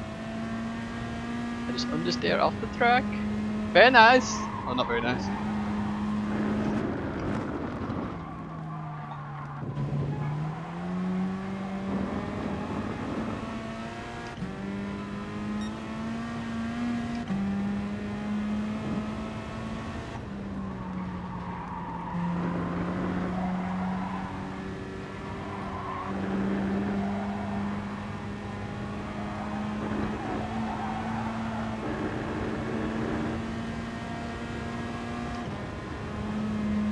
He might go for the move now. It's up to him if he goes for it. He's made it clear. Decided against it. Interesting.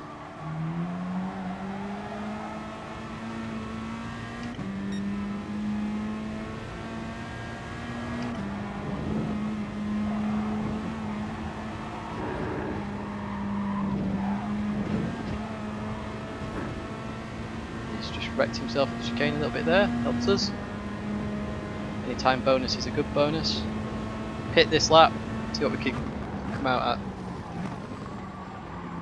In fact, with these guys, and there's an Evo in there, it's good for us. Really good. Okay, me mid 9. What the hell were they doing?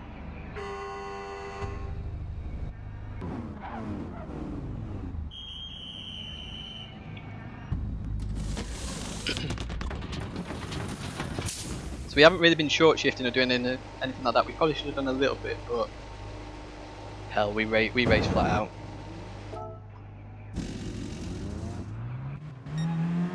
Oh, hello. That's OP, I think. Come out ahead. Oh no. Oh, okay, interesting. I think he's done the undercut there.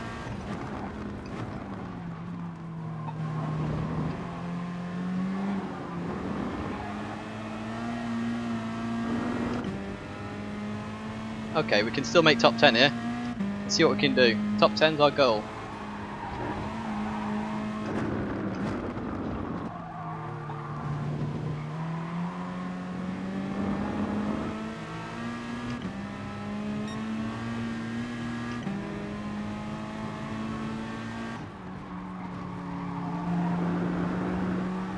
That was very slow through there.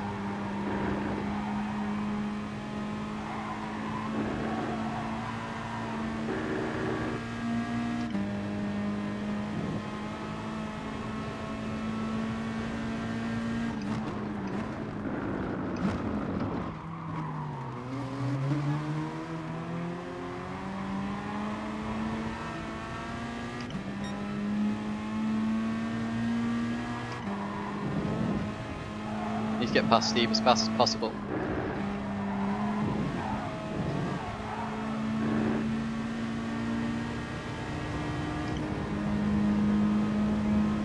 If we're in M. Thomas slipstream, it'll be good.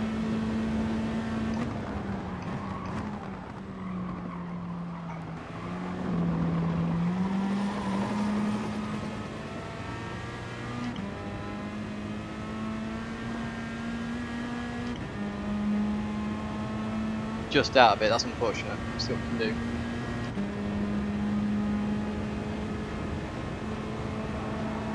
do. He won't want me to overtake him because that's his race over. That happens.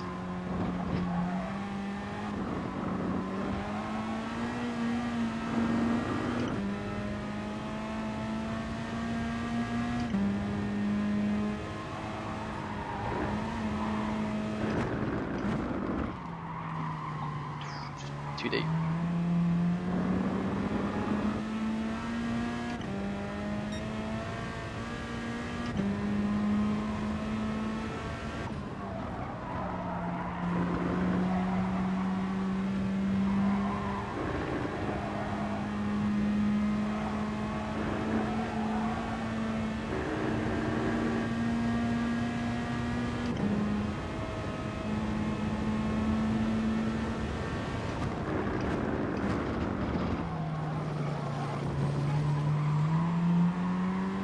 Come on guys, up ahead, keep battling, that's what we want.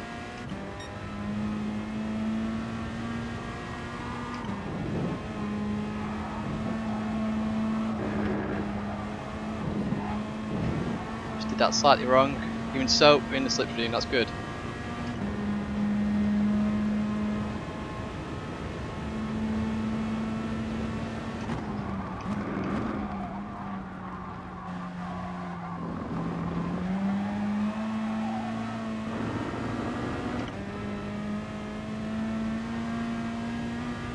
Fuel is good. Okay.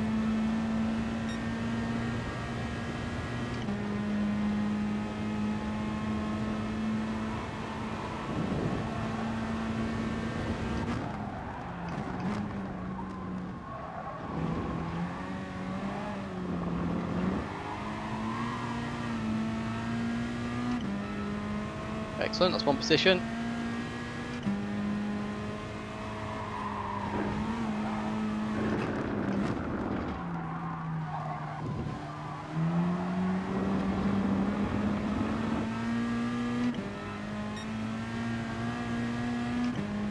Kind of want Matthew to pull me along a little bit here.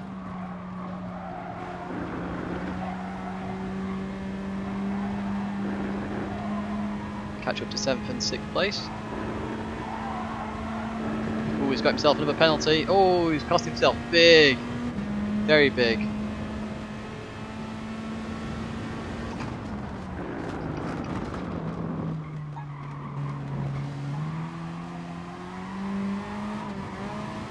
Just had to let off there on steering too much. Right, come on dude, let's go.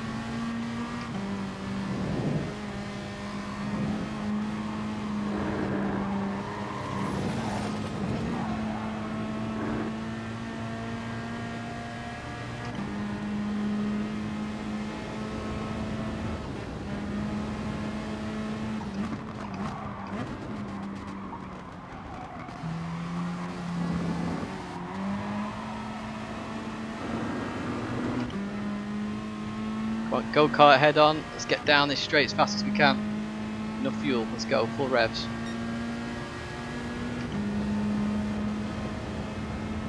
It's going to try out breakers, so I have to just be careful of that. Oh! Pretty sure that was a nudge, but setting us back on, which is fair enough, fair play. Ooh, killer, 7 attempts for that.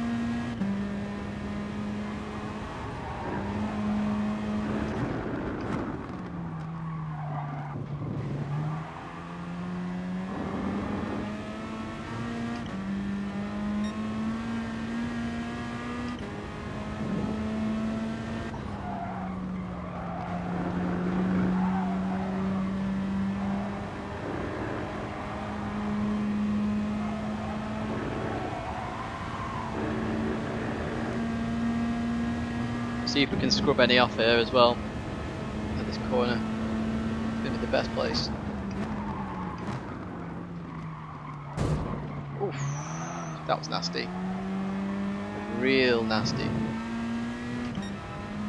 Not sure what that was about, but so we'll continue.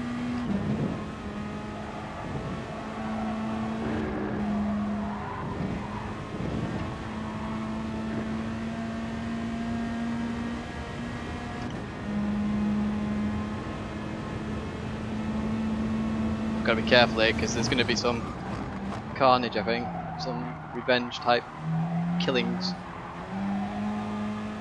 Come on, cars, go!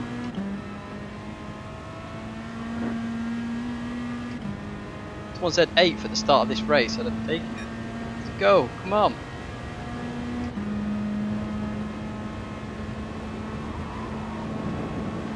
So he's going to outbrake me here, for sure.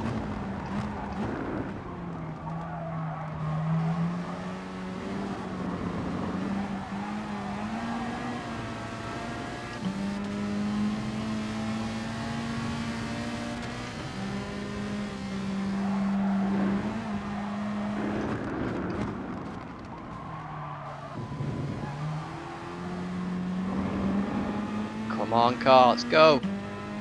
One lap.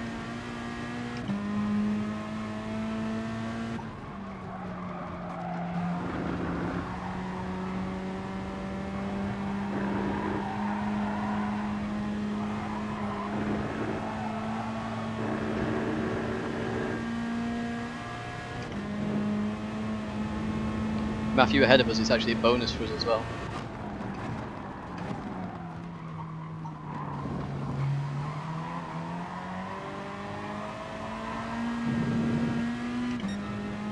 You ain't getting past there, mate.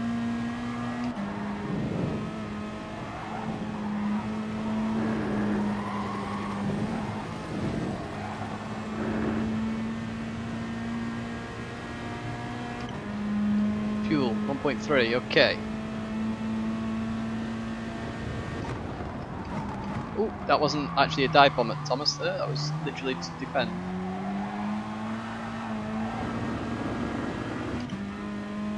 Come on, come on, come on, come on, come on. Full revs. 1 lap. We want top 10, that's all we want. I'm hoping some guys in front have really big penalties.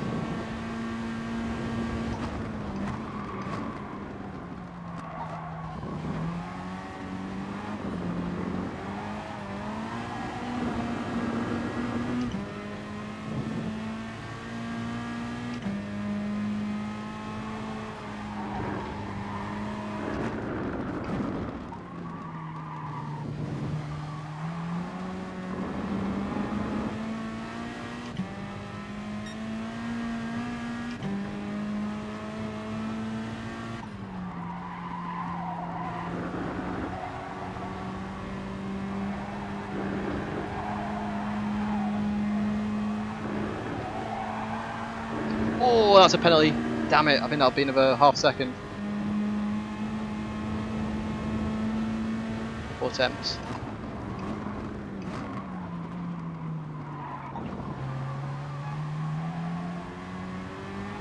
Trying to be sneaky there to try and get rid of it. I can't see where he is.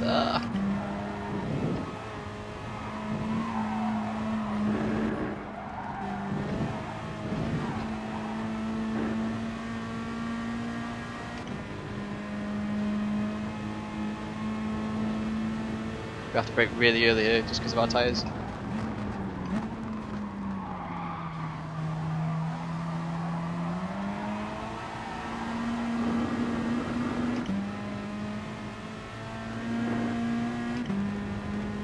Ran out of fuel, I think.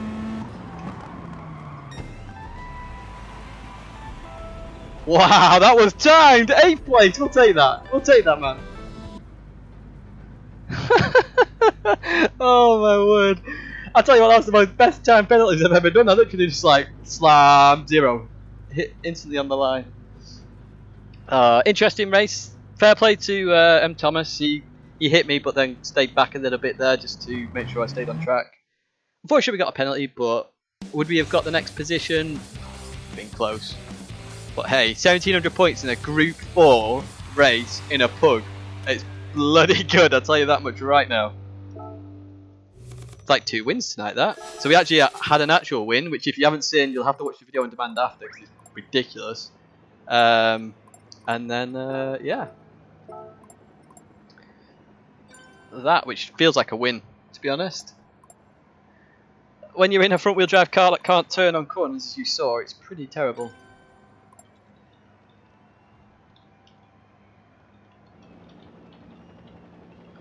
Always say thank you. Oh, he's already gone, unfortunately. But yeah, thanks, Matthew, if you're there. Like fair play like that. So good luck with the manufacturer Calster. Thanks everybody for tuning in. Yeah, the Rip McGann. I think he went for a no stop, which I think backfires massively on this track. It's so fast, you can't be short shifting really. It's just an issue. I mean, 146.7's not a bad fast lap actually when you look at all the other guys. It's a shame we didn't start a bit further up. I have a funny feeling we could have really got up there, to be honest, but yeah. Even so, we'll take that as a good haul of points. What make is my keyboard? Which? The wireless one for the PlayStation, or the one I use behind me for PC gaming and stuff? In fact, I bet this puts us well up there, you know. Look at this! What is going What's going on here, guys? What? We are well in the top 24. I know this is friends rankings, but obviously most of my friends are in the top 24 anyway. So Jamie was our sort of... Oh, Jamie's not raced today. Who else would be similar to Jamie? 18 and 2. 18 and 2. Maybe Pump Pumpku. So we're ahead of those guys. Wireless for PlayStation. Good question. Let's have a look. It's a Microsoft one. It was the cheapest on Amazon, if that helps. It's got black and then white. And well worth the £10 I paid. It comes with a mouse as well.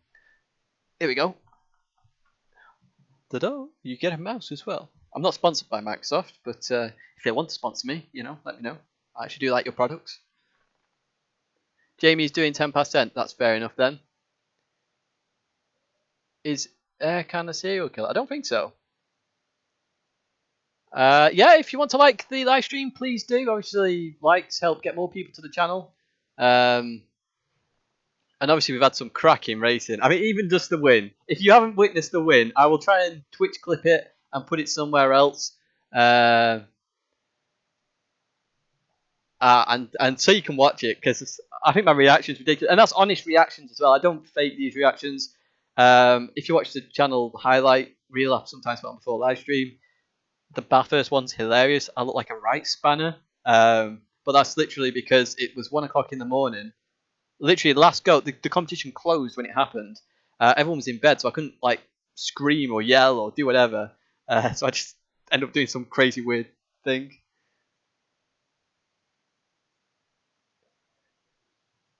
Yeah, as I say, it's up to everybody. If you want to like it, like it. If you want to dislike it, dislike it. But if you do dislike the stream, let me know what you dislike about it. If it's quality, I am working on quality. So we lost a little bit of frames tonight. So at the moment, I'm going to keep it at 3K bit rate. It's gone up from 2.5, which was the last one. I am going to talk to my provider, because they're not giving me the full amount yet, which is very interesting. If there's anything else, though, do let me know what the problem is. Oh, cheers, Franco. I'm glad everyone's loving the stream. I kind of always wanted to bring this to the channel, but never been able to, so it's just nice I can. Nice to communicate with you guys, because obviously it's a bit different. I know you guys write comments and stuff on videos, but just communicating with you guys is just awesome. You know, we get feedback. You can join the race with me. You can get my perspective. While I try and put my emotions across in a video, you get to feel my emotions. Yeah, I've got to admit, that's probably one good thing about this car is I'm racing guys I wouldn't normally race, and I'm having good battles. Like with Steve not the last race, the race before that, we had a good battle with Steve. We had a good battle with Cuba Tom last race. Very close finish again. So yeah, on Twitter, of course, Franco Berry. I am on Twitter if you guys want to follow me. I do post when I'm streaming on there. I didn't give you much notice tonight because I've been at work all day and it's been kind of hectic. So I work at a college, so today you get results and then ready for tomorrow to release to students and stuff, embargoes and things like that. So it's been pretty crazy today. But yeah, I'm glad you guys are enjoying these. Make sure that America and Asia scored enough points for point. Yeah, that's the problem, Mazaka. So in Asia, there is one guy racing at the moment in Asia who's, I think he's mid S in his DR, so he's mid A plus basically. I need to contact that guy because he's not racing Group 4 races. And as we've shown tonight, even if the car is crap, like absolutely rubbish, because that's one of my best tracks, as you've seen in the BOP test, we can still get good results. I mean, 1,744 in that race is spot on in the grand scheme of it. Oh, I'm glad my streams are entertaining. The thing is, the one thing I dislike is that I can't communicate with you guys in the race, because obviously I'm trying to compete in the top split, basically. And I'd really love to be able to do that. So in more of the fun races, like the British Superstar Championship, I will communicate on the fly during the race. You know, you can help me with strategy and stuff. I do like the kart without CSA. It was interesting because, I don't know, I drove it differently. So ABS off, traction control on 1 to help stability a little bit. It's not the fastest way to drive a kart, but it gave it some really good stability. And I don't know why, but I seem to be really good with the kart. Well, I think I am anyway, and obviously the race proves I was all right with it. But even in practice, I was very consistent very quickly. Yeah, cheers for tuning in, Glenn. Much appreciated for you tuning in. And everybody else who's tuned into the stream on Twitch and on YouTube. I would think Team Lexus would be along the lines of Zigan, Sky Pickman, and Kawakana. Interesting choices there. Sky Pickman is doing well in the Lexus. Zigan, of course, we've commentated on Zigan loads and loads of times. He's a good, quick racer, Zigan. Well, I'm glad it doesn't kill the enjoyment. I do try and commentate what I'm saying or thinking during the race to try and really get the emphasis across of what I wanted. So obviously, M. Thomas hit me only slightly, and he let me come back on track, which is really fair play. That's good fair play racing. And you heard it in my voice. I will say fair play racing. Not so fair. So then, obviously, a later move where there was a bit of an incident. I'll say either that was fair or not fair. I'll say my honest opinion about anything. I kind of get where people come from with the hate, because like I'm doing this with a wheel. It's like I'm not doing this. I'm not doing this. I'm having to use certain driving aids in certain ways to get the best out the car. Otherwise, it's very much more uncontrollable. So I kind of see where people come from in that sense. Um, so yeah, I'm not a big fan of it, but I can see where it comes from. The slipstream on it is nuts, though. That needs changing.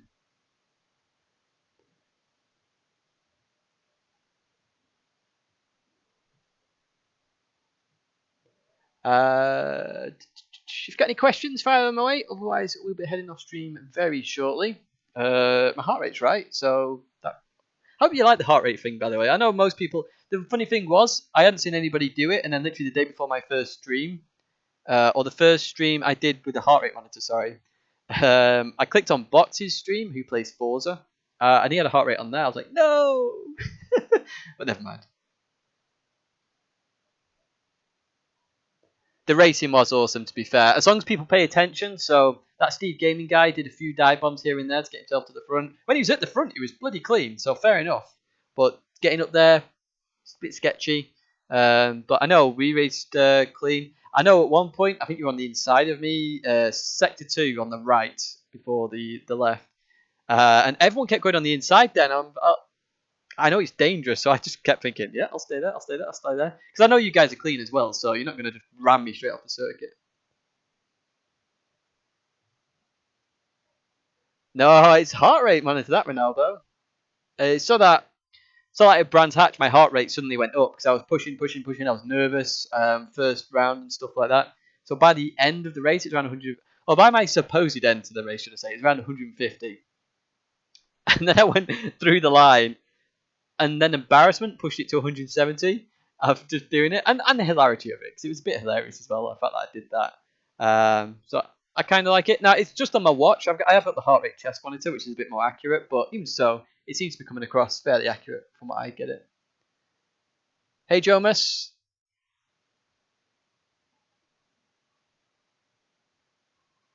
Why am I selling the Fanatec? Good question. So, in the review I did, so if you've not seen the review and you want to know whether or what I think about the Fanatec, I did explain that for Gran Turismo alone, so I used this wheel in Germany at the Nürburgring event. So for Gran Turismo alone, this wheel is better. It's got dials on it. I've got no. I wish I'd activated that webcam over there because you'd be able to see it. Got dials on the TGT. Very, very advantageous. Not a necessity, but very advantageous, especially over the Fanatec CSL Elite. Because on the Fanatec, and I mentioned it in the review, you've got to reach for the buttons, which can be a bit of an issue. So in the corners now, I can turn the wheel and flick fuel up or flick fuel down, brake balance, traction control, or anything like that. So I want to keep the TGT. Now the T300, which I really don't recommend because of reliability issues, that is my backup wheel. Because they use the same pedal set, makes an obvious sense. I've got two wheels, one pedal set, and get rid of one of my T3 PA pedals. So that way I've got a good wheel, I've got a backup wheel, temporary backup wheel, if this TGT goes down. But it seems to be working very well. I've had no issues with it at all yet. Big props to this wheel. T300 I would not recommend. It's a good wheel, T300, but it's not reliable. I've had 6 different problems with the damn thing, so over 2 different wheels as well. So the fact that that's happened suggests it's not a good wheel in terms of reliability. Now, most people who are sponsored by Thrustmaster won't say that because they're sponsored by him. I really don't give a crap. I will say my honest opinion about wheels. So TGT I think is very good.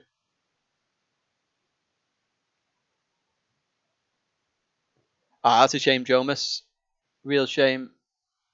I was nowhere near that pace. I was just trying to be the mobile chicane round the track. How you will tackle Blooming Bay Infield A with your RCT Group 3? Good question, Mazaka. So the main thing I'm going to do is, I believe that's a handling track. Let me just double check that. Because if it's a handling track... Oh, please be a £20 million car. How much would that top off the day? Have we got one there? No. We'll try and get the Mercedes. Oh, look, another SLS GT3 car, my number 1 millionth. I've already deleted like 10 of these. Bloody thing. See, this is one of my frustrations, and you'll see this in my bad parts of GT video. You should be able to sell those cars. Really don't get why you can't. So, Blue Moon Infield A. Blue Moon. Here we go. Blue Moon Infield A. Ah, okay, it's that track. I like that track, and I'm pretty good at it as well when I get into a flow. So, if I can get into a flow, that RCZ will do very well there, especially on the infield. It's a very RCZ focused sort of area, and then the last corner especially, because it's handling a lot of the front engine rear wheel drive cars are going to struggle with understeer. The RCZ should just skip through there, get a couple of extra mile an hour on the straight, and that should hopefully deviate any weakness of top line speed. Oh, it's fair play, Danny, if you got T300 and had no issues. I say I've had loads of issues, so personally, I wouldn't recommend it. But other people, like self, obviously, you've had no issues, which is fair enough. If you get a good batch of wheels, so I mentioned about my Logitech G29, that's sold now and gone to somebody who watches the channel, actually. Now, the G29, my original one I got, there was an issue with it. So I sent it back to the shop, got another one, and that was in the same batch as that one, had an issue with it. So I went back to the shop and I said, look, I've got the same issue as the last one. What do you want to do about it? Because it seems a bit silly to keep going back. So he said, just keep bringing the wheels back until you get a good one. So the next wheel I got was one that somebody had already brought back into the shop because they didn't want to use it. And it was wrapped up, but you can tell it had been taken out of the box, etc. So I was like, fine, I'll take this one. If it doesn't work, I'll bring it back. Got that one back, so that was my third G29. And it ran perfectly. Absolutely perfectly. Spot on the G29. Especially for this game. So fair play to Logitech on that. That's only once I got it sorted, of course. I must got a Tuesday medal rather than a Friday medal, that's fair enough. Yeah, good luck to any Americans, or in anybody in the America region, should I say, because it's not just Americans, that are racing later on tonight. Very good luck. Kart race is pretty epic. See you, Jomas.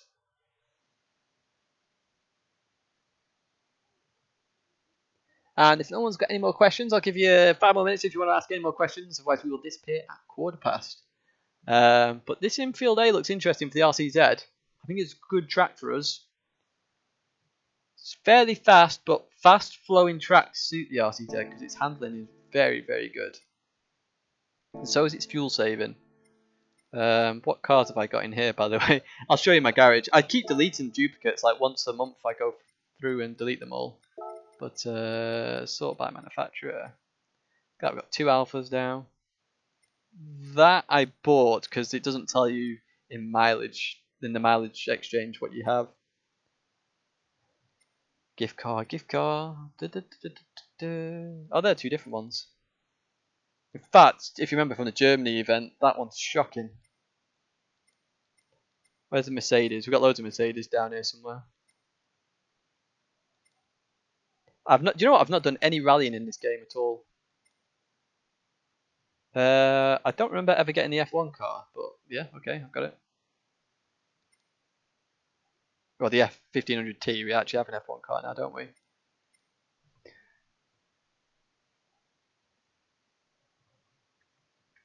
Do you know what? I love the TGT.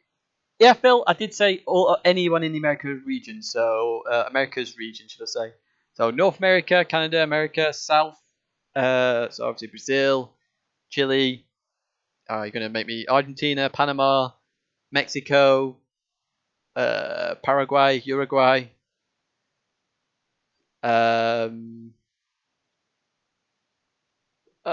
Testing me now. Belize? Is that down there somewhere?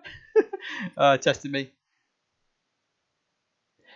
If you don't feel like going to the TGT from your T300, I wouldn't. The one thing I will say though is that I do prefer this a lot over the T300. Now, a lot of people initially say, especially people who haven't used this, oh, it's just a fancied up T300. It's not, it's a different wheel to me. If I was to say anything, it'd be a more fancied up T500 over the T300. Because it feels that sort of caliber.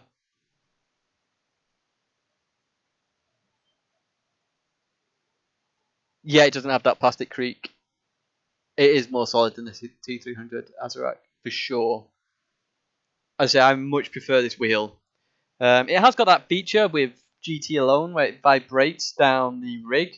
It's a bit weird when you first start using it, but it can be helpful. It's very helpful for understeer, and obviously we have the understeer problem, so it is helpful for that. Oh, here we go. Look, we've got more of them now. All it wants to give me is those cars.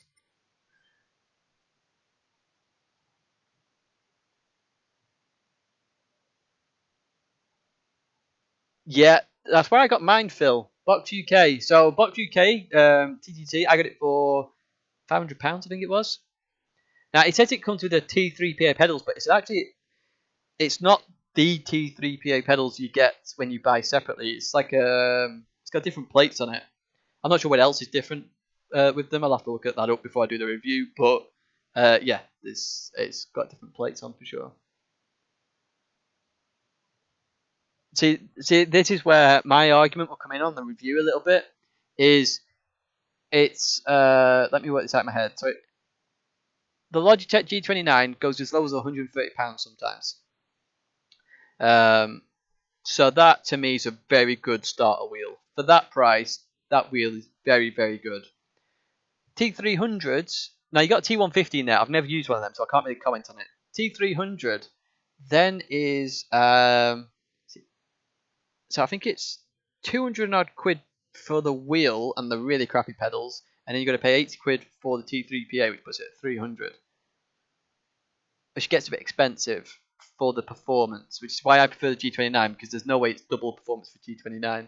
Now, if you went from a G29 to a TGT and I got this at 500 quid, I could kind of agree with that. It gets a lot more smoother.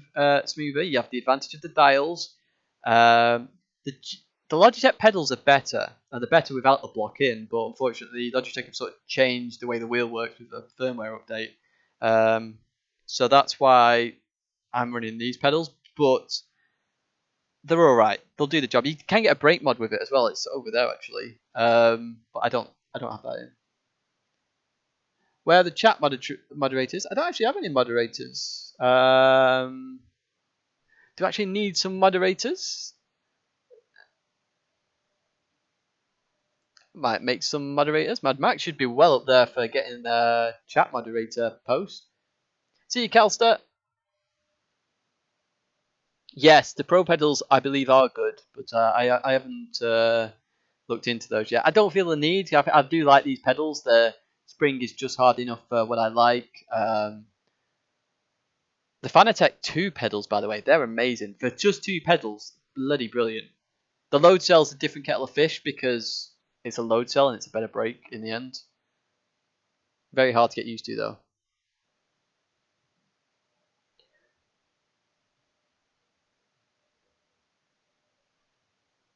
So we've got a couple of minutes left, unless no one's got any other questions. I'd say if you want to. Oh, sorry, Razaka, I missed the Twitch one there. I'm really worried about the Tokyo race, round 5. That is going to be a literal nightmare. Yes, that is going to be a nightmare in the RC Tech Group 3 car. The nice thing is, though, because it's a slipstream fest and it's got the chicane in on Tokyo, a lot of cars are going to hit the wall there. Now, the advantage I'm going to have is the handling there. So, last corner, I should be okay to try and maintain in the slipstream. And then, literally, the infield section where the chicane is, I should gain a lot there, like a huge amount. I can be the old person. The old person. Do you know what? Sometimes when some players talk to me and then they tell me their age, I'm like, what? I feel so old. I've been playing GT, believe it or not, for over 20 years now. Gran Turismo. It's more than most people. On and off, don't get me wrong. So, like, I had a bit of a break between 2009 2010. I was playing other games. I do play other games as well, but I don't put it on the channel because it's a racing channel, really.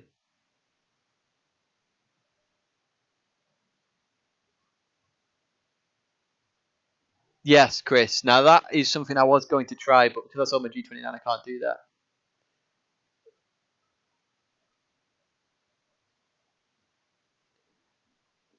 Coolio Mad Max, I will look into that. Might give you a shout.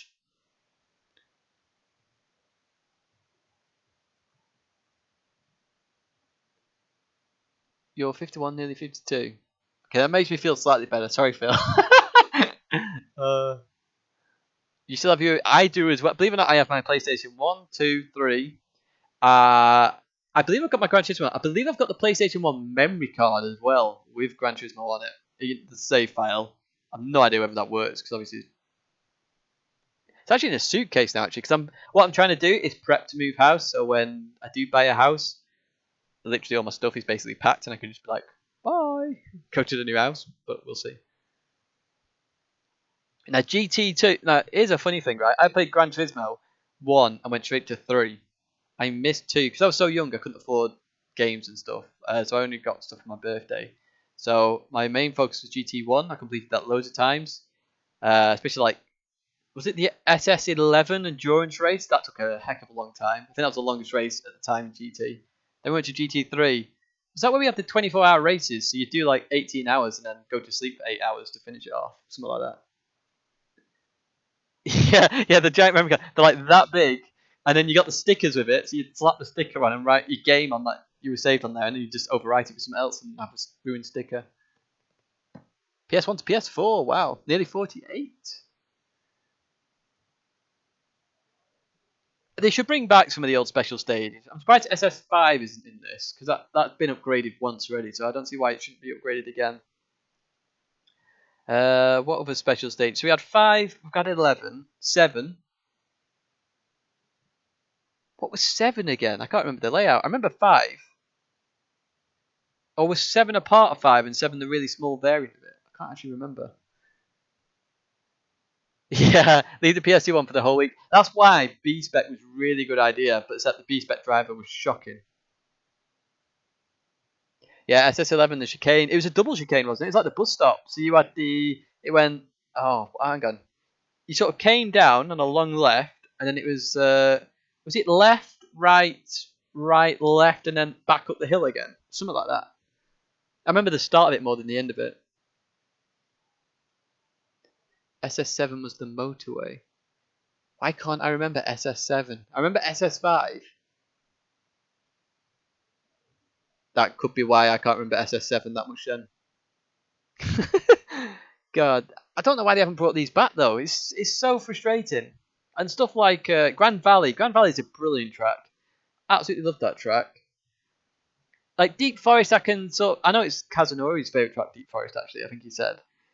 I can sort of understand why that's not in, because it is very much more Ridge Racer than race driving, but it's also a good track. Trial Mountain, that was hilarious. Do you know what I used to do on Trial Mountain, actually? When I was really young, I went in arcade mode and I'd race the FTO in yellow. And I'd try and get the most realistic TV camera racing possible with the AI. It was awesome. Yes, SSX, I remember that one. Great Grand Valley's. Doesn't that have the jump in though? Won't that? Yeah, roller coaster. Yeah, exactly. Roller coaster tracks need a redesign, so they need to flatten out some of the curbs, some of the hills and stuff like that. And then I think there'd be really good additions to the game.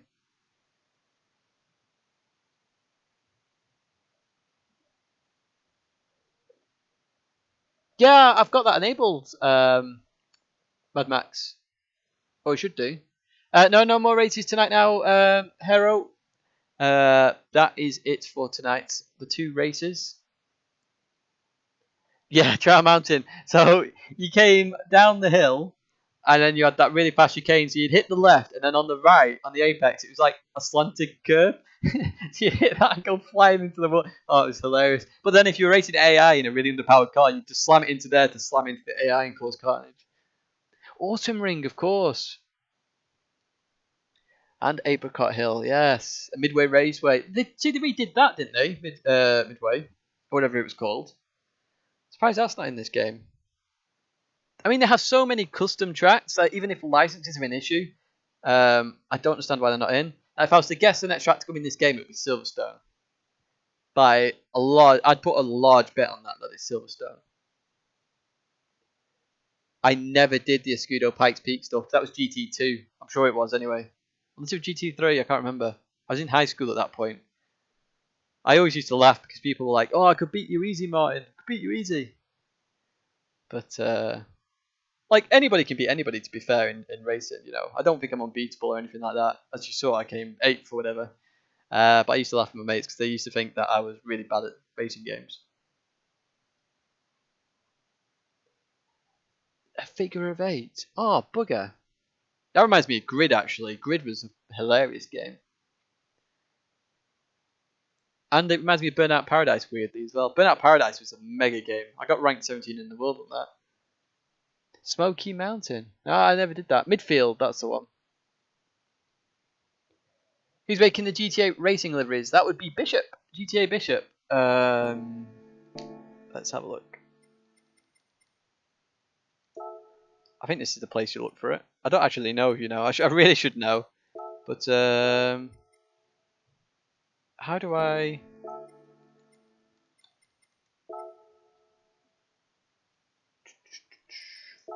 Friends. If you want to add me as a friend, feel free to do so. I've no issues there. If you ever see me in a lobby that says DND, if you can get in, you can get in. However, I won't be very chatty because I'll be doing race stints and stuff like that. So please don't feel that offended if I don't talk to you. Where's Bishop on here? See some of all my friends at this rate because I bet Bishop's right at the bottom. Some of these people I'm surprised aren't actually racing in the championship, actually. Especially Boxer. Boxer I'm very surprised at. If you don't know Boxer, we used to race on Project Cars. I had to think then. Twizzy I'm surprised at. Wow, the one problem when people add you as a friend, your friends becomes very, very big and you can't find anybody. Where's the search feature?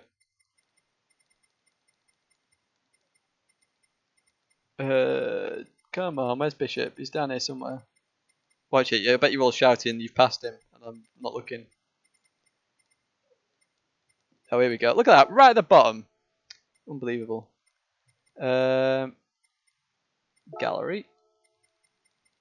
Car liveries. There you go. Oh, he's done some other stuff here as well. But there we go. So you got Corvette. So he actually did Corvette numbers for each of us. He did the RCZ for me. Done the car. Aston Martin's in there as well. Elcat. Oh, yes, I remember that one. That had the some really weird corners in there.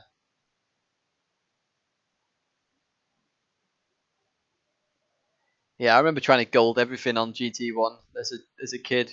Obviously, you then have to build up your patience for GT, especially on the likes of like some of the more difficult ones. Like even on B license, Deep Forest ones were quite tricky. In fact, Jimmy Broadbent did some recently, didn't he? So GTA is neither of those, so it means Grand Touring All Stars, my Max. But everybody in GTA is a GT Academy finalist, mainly from 2015. I'm the only person from a different year.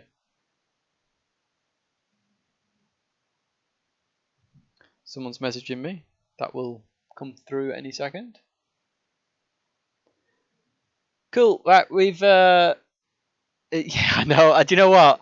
I was watching that Jimmy one actually. I remember it now, and I was editing a video. I was like, oh, I'll edit this video, and then it'll be done in a second, and then I can listen to the audio because I try and make sure the audio is fine and stuff like that. I watch a video, I'll then upload it and watch it again just to make sure it's fine. And I I edited the video. I was thinking I'll just watch him for a little bit longer, and then I'll switch it off and do the audio.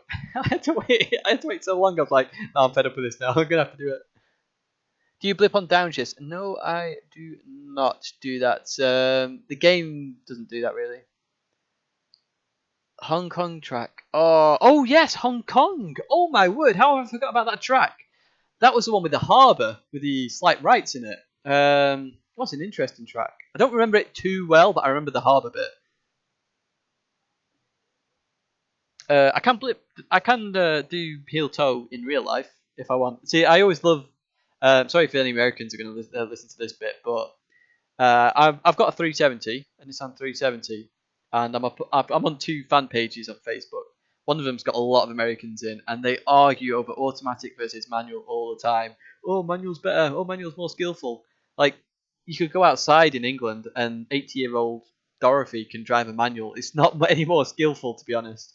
Um, so, because mine's semi-automatic, I really don't care. I drive it to work. If I want to go fast, I'll whack it to manual and use the paddle shifts. And people are like, well, why don't you get a manual then? I'm like, what, to change gear twice and then be at the speed limit? Yeah, whoa. Cheers, Zanny. Good luck with your racing.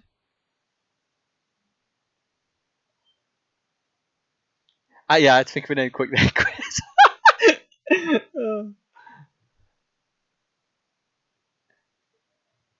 Ooh.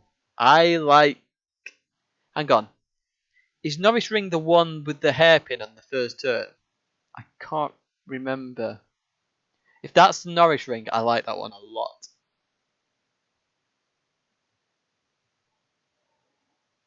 I know. I can understand it from an American perspective that they want like people see manual as more skillful. But honestly, as a Brit, when we look at that, I just go, oh no, oh no. Why are you arguing? Some people like auto, some people like manual. Enjoy the car you've got. You buy what you like. I enjoyed my 206, which was a manual diesel. I used to play with that all the time. Although that didn't like heel and toe because you did it, and then the ECU would think your engine was or the accelerator was stuck on, so it would then stick it on even further. So one time I did it coming up to a bridge, and I was heading straight for the bridge, and the accelerator stuck on. I was like, "Whoa!" Slammed on, and then it came off again. But yeah, honestly, the American ones are.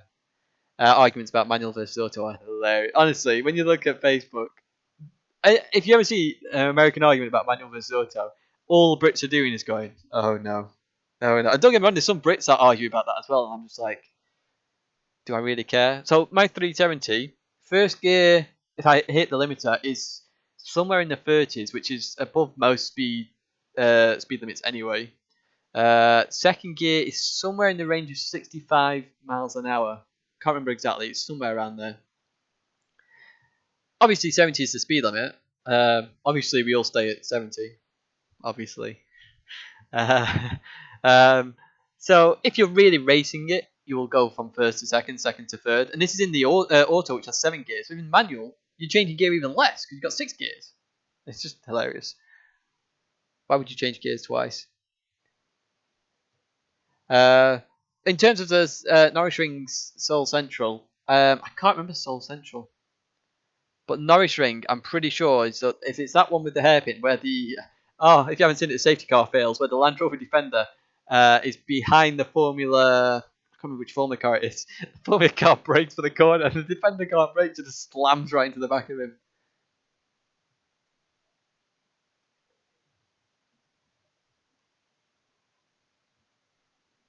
Like I don't.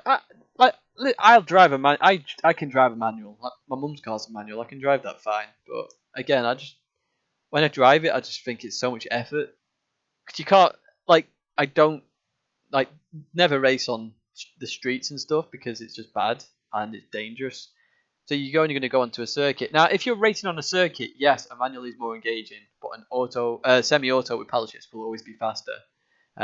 Anybody can argue under the sun thinking, oh, the manual will be fast. It won't. It's just not possible.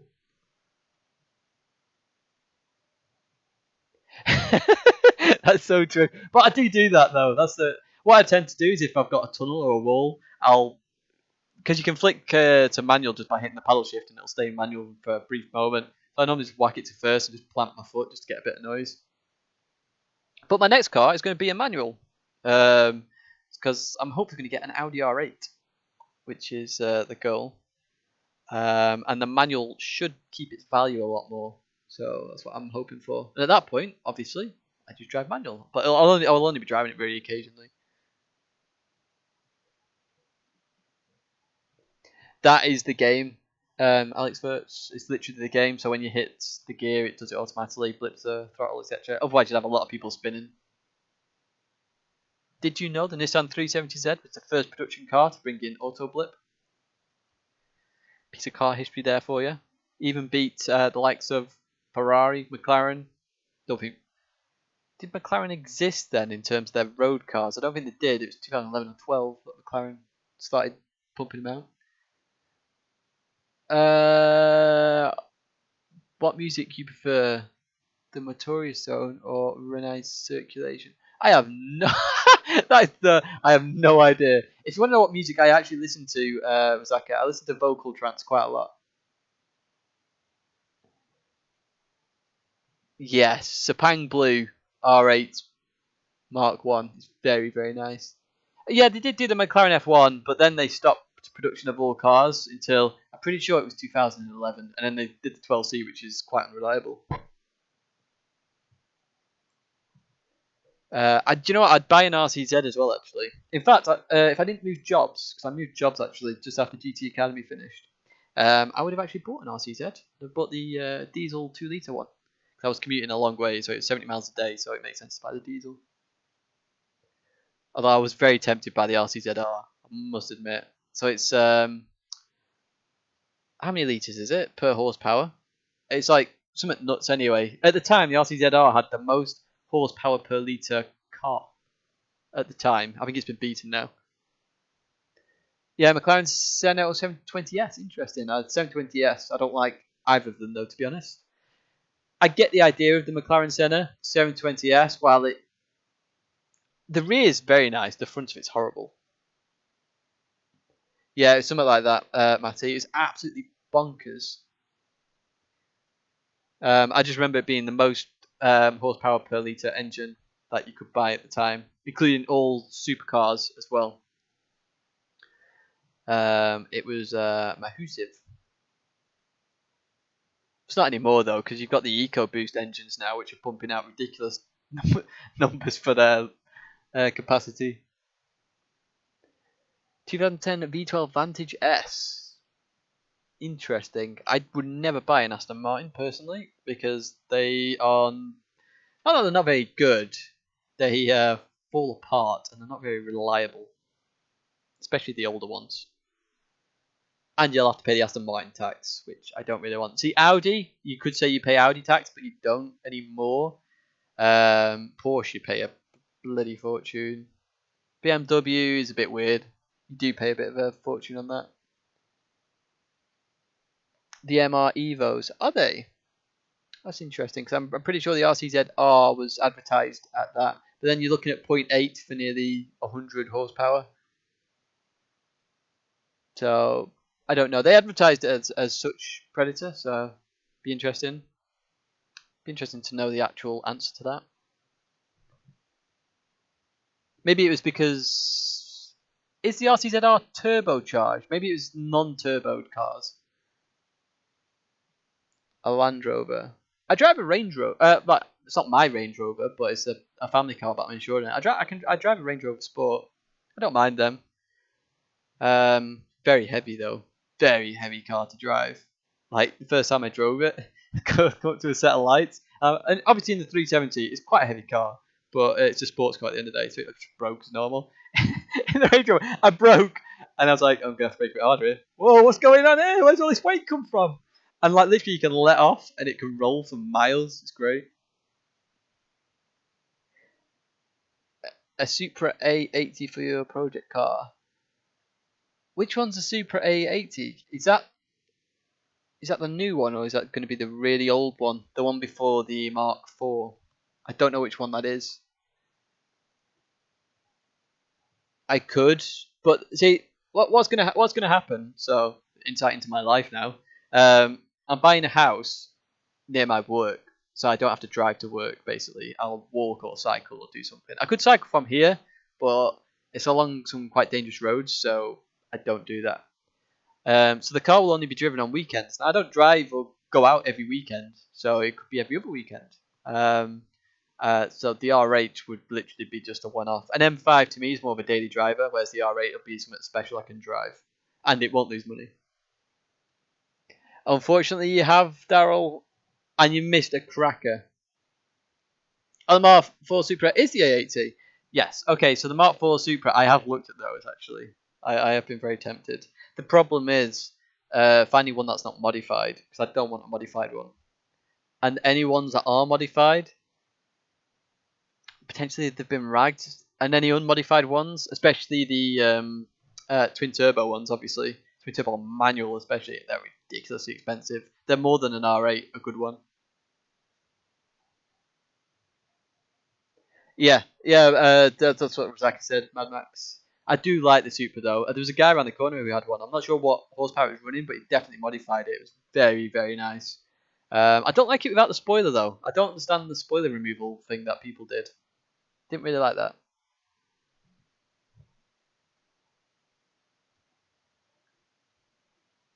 But yeah, I have looked at all sorts. I just think the R8 manual. So what happened recently was the Lamborghini Gallardo or Gallardo or however you want to say it. The manual for that shot up in value. So what is expected to happen very soon is the manual V10 to shoot up in value, and they're very rare in the UK. The manual V10 Audi R8 smart ones, so they'll shoot up, and then it's expected that the R8 V8 manual will then go up. Not as much because obviously V10 is better in terms of noise, theatre, etc. But the potential is then that will go up. So my money is better placed there. So with a 370, I've lost 4k over 3 years, which isn't too bad in the grand scheme of sports cars. The first owner did 6,000 miles and lost 15k. So yeah, exactly. I think the R8 is going to be the best buy. But again, that's if I can afford it, because the problem I have where I live is that to get a big enough garage, so most houses come with a crappy garage, which doesn't, it won't even fit the 370, never mind an R8. They're one set of price, and then if you want the slightly bigger garage, they're another set of price. So at the moment, if I don't get the R8, I can afford the house with a big garage. If I do get the R8, I can't afford the house with a better garage. But then if I don't get the R8, I might as well just get the smaller garage. So I'm like in the middle. So I'm sort of I'm trying to make sure I get the best of both worlds. Potentially, I don't know whether you can now, Daryl. If so, on your bar at the bottom on YouTube, I don't know if you can whack it all the way back to the left. Potentially see it. The or crest side, just like I'll have to have a Google that. I've never heard of a Cressida. I'll have a Google that after the stream. I'm surprised 70 of you are still here tuned in, so I'm glad we're having a good chat and stuff. It's pretty awesome. See, this is why I love live streams. You can just have a chat and chill. Probably should have put a replay on or something, but never mind. But I am going to disappear in a second. The first model, flip mode. I can't afford a brand new R8. I wish I could. I can't. So the way I've done life. So I suppose if you're really young or you're in your teenage, a lot of people want to move out their house straight away, out the parents' house. So I went to uni first, and then I've come back to live with my parents. Now the nice thing is this house is pretty big, so I've got my own space. I've got a massive bedroom, like this is absolutely massive, and my own bathroom and stuff. So I got my own space. And then before that, I was actually living in another house which is really small. But loads of people try and move out straight away. Now, some people, they just can't get on, which is fair enough. Some people have to move out for different reasons. But I like to see it as a financial decision that has worked well for me, that I can save up a lot of money for a house. I've managed to get the 370 on my own, hopefully get the R8, and then have a nice house. So, in my personal opinion, especially with the way wages are now versus mortgages, I think I've done stuff the right way. Other people disagree, but yeah.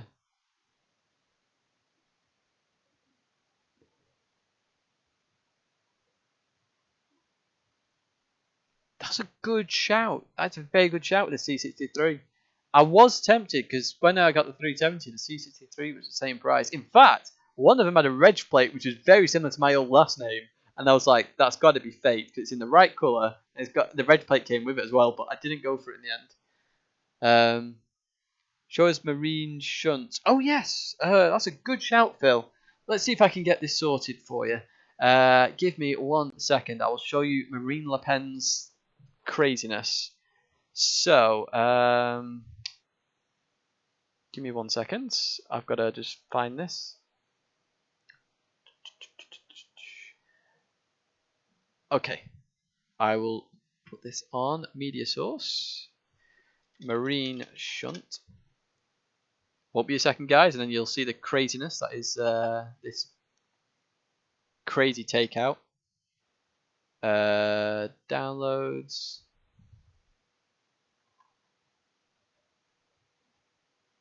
So if anybody doesn't know what we're about to do, why can't I see that?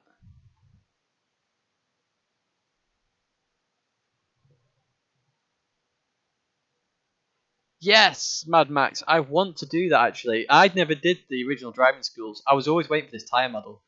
No worries, GT Apex Predator. I can't get your name right there. Thanks for tuning in. Thanks to anybody tuning in. For some reason, I can't add the marine shunt to.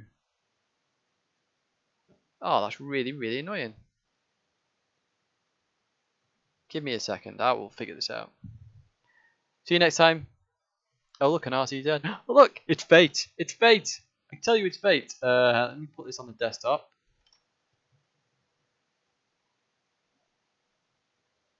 Okay, cool. So it's on the desktop.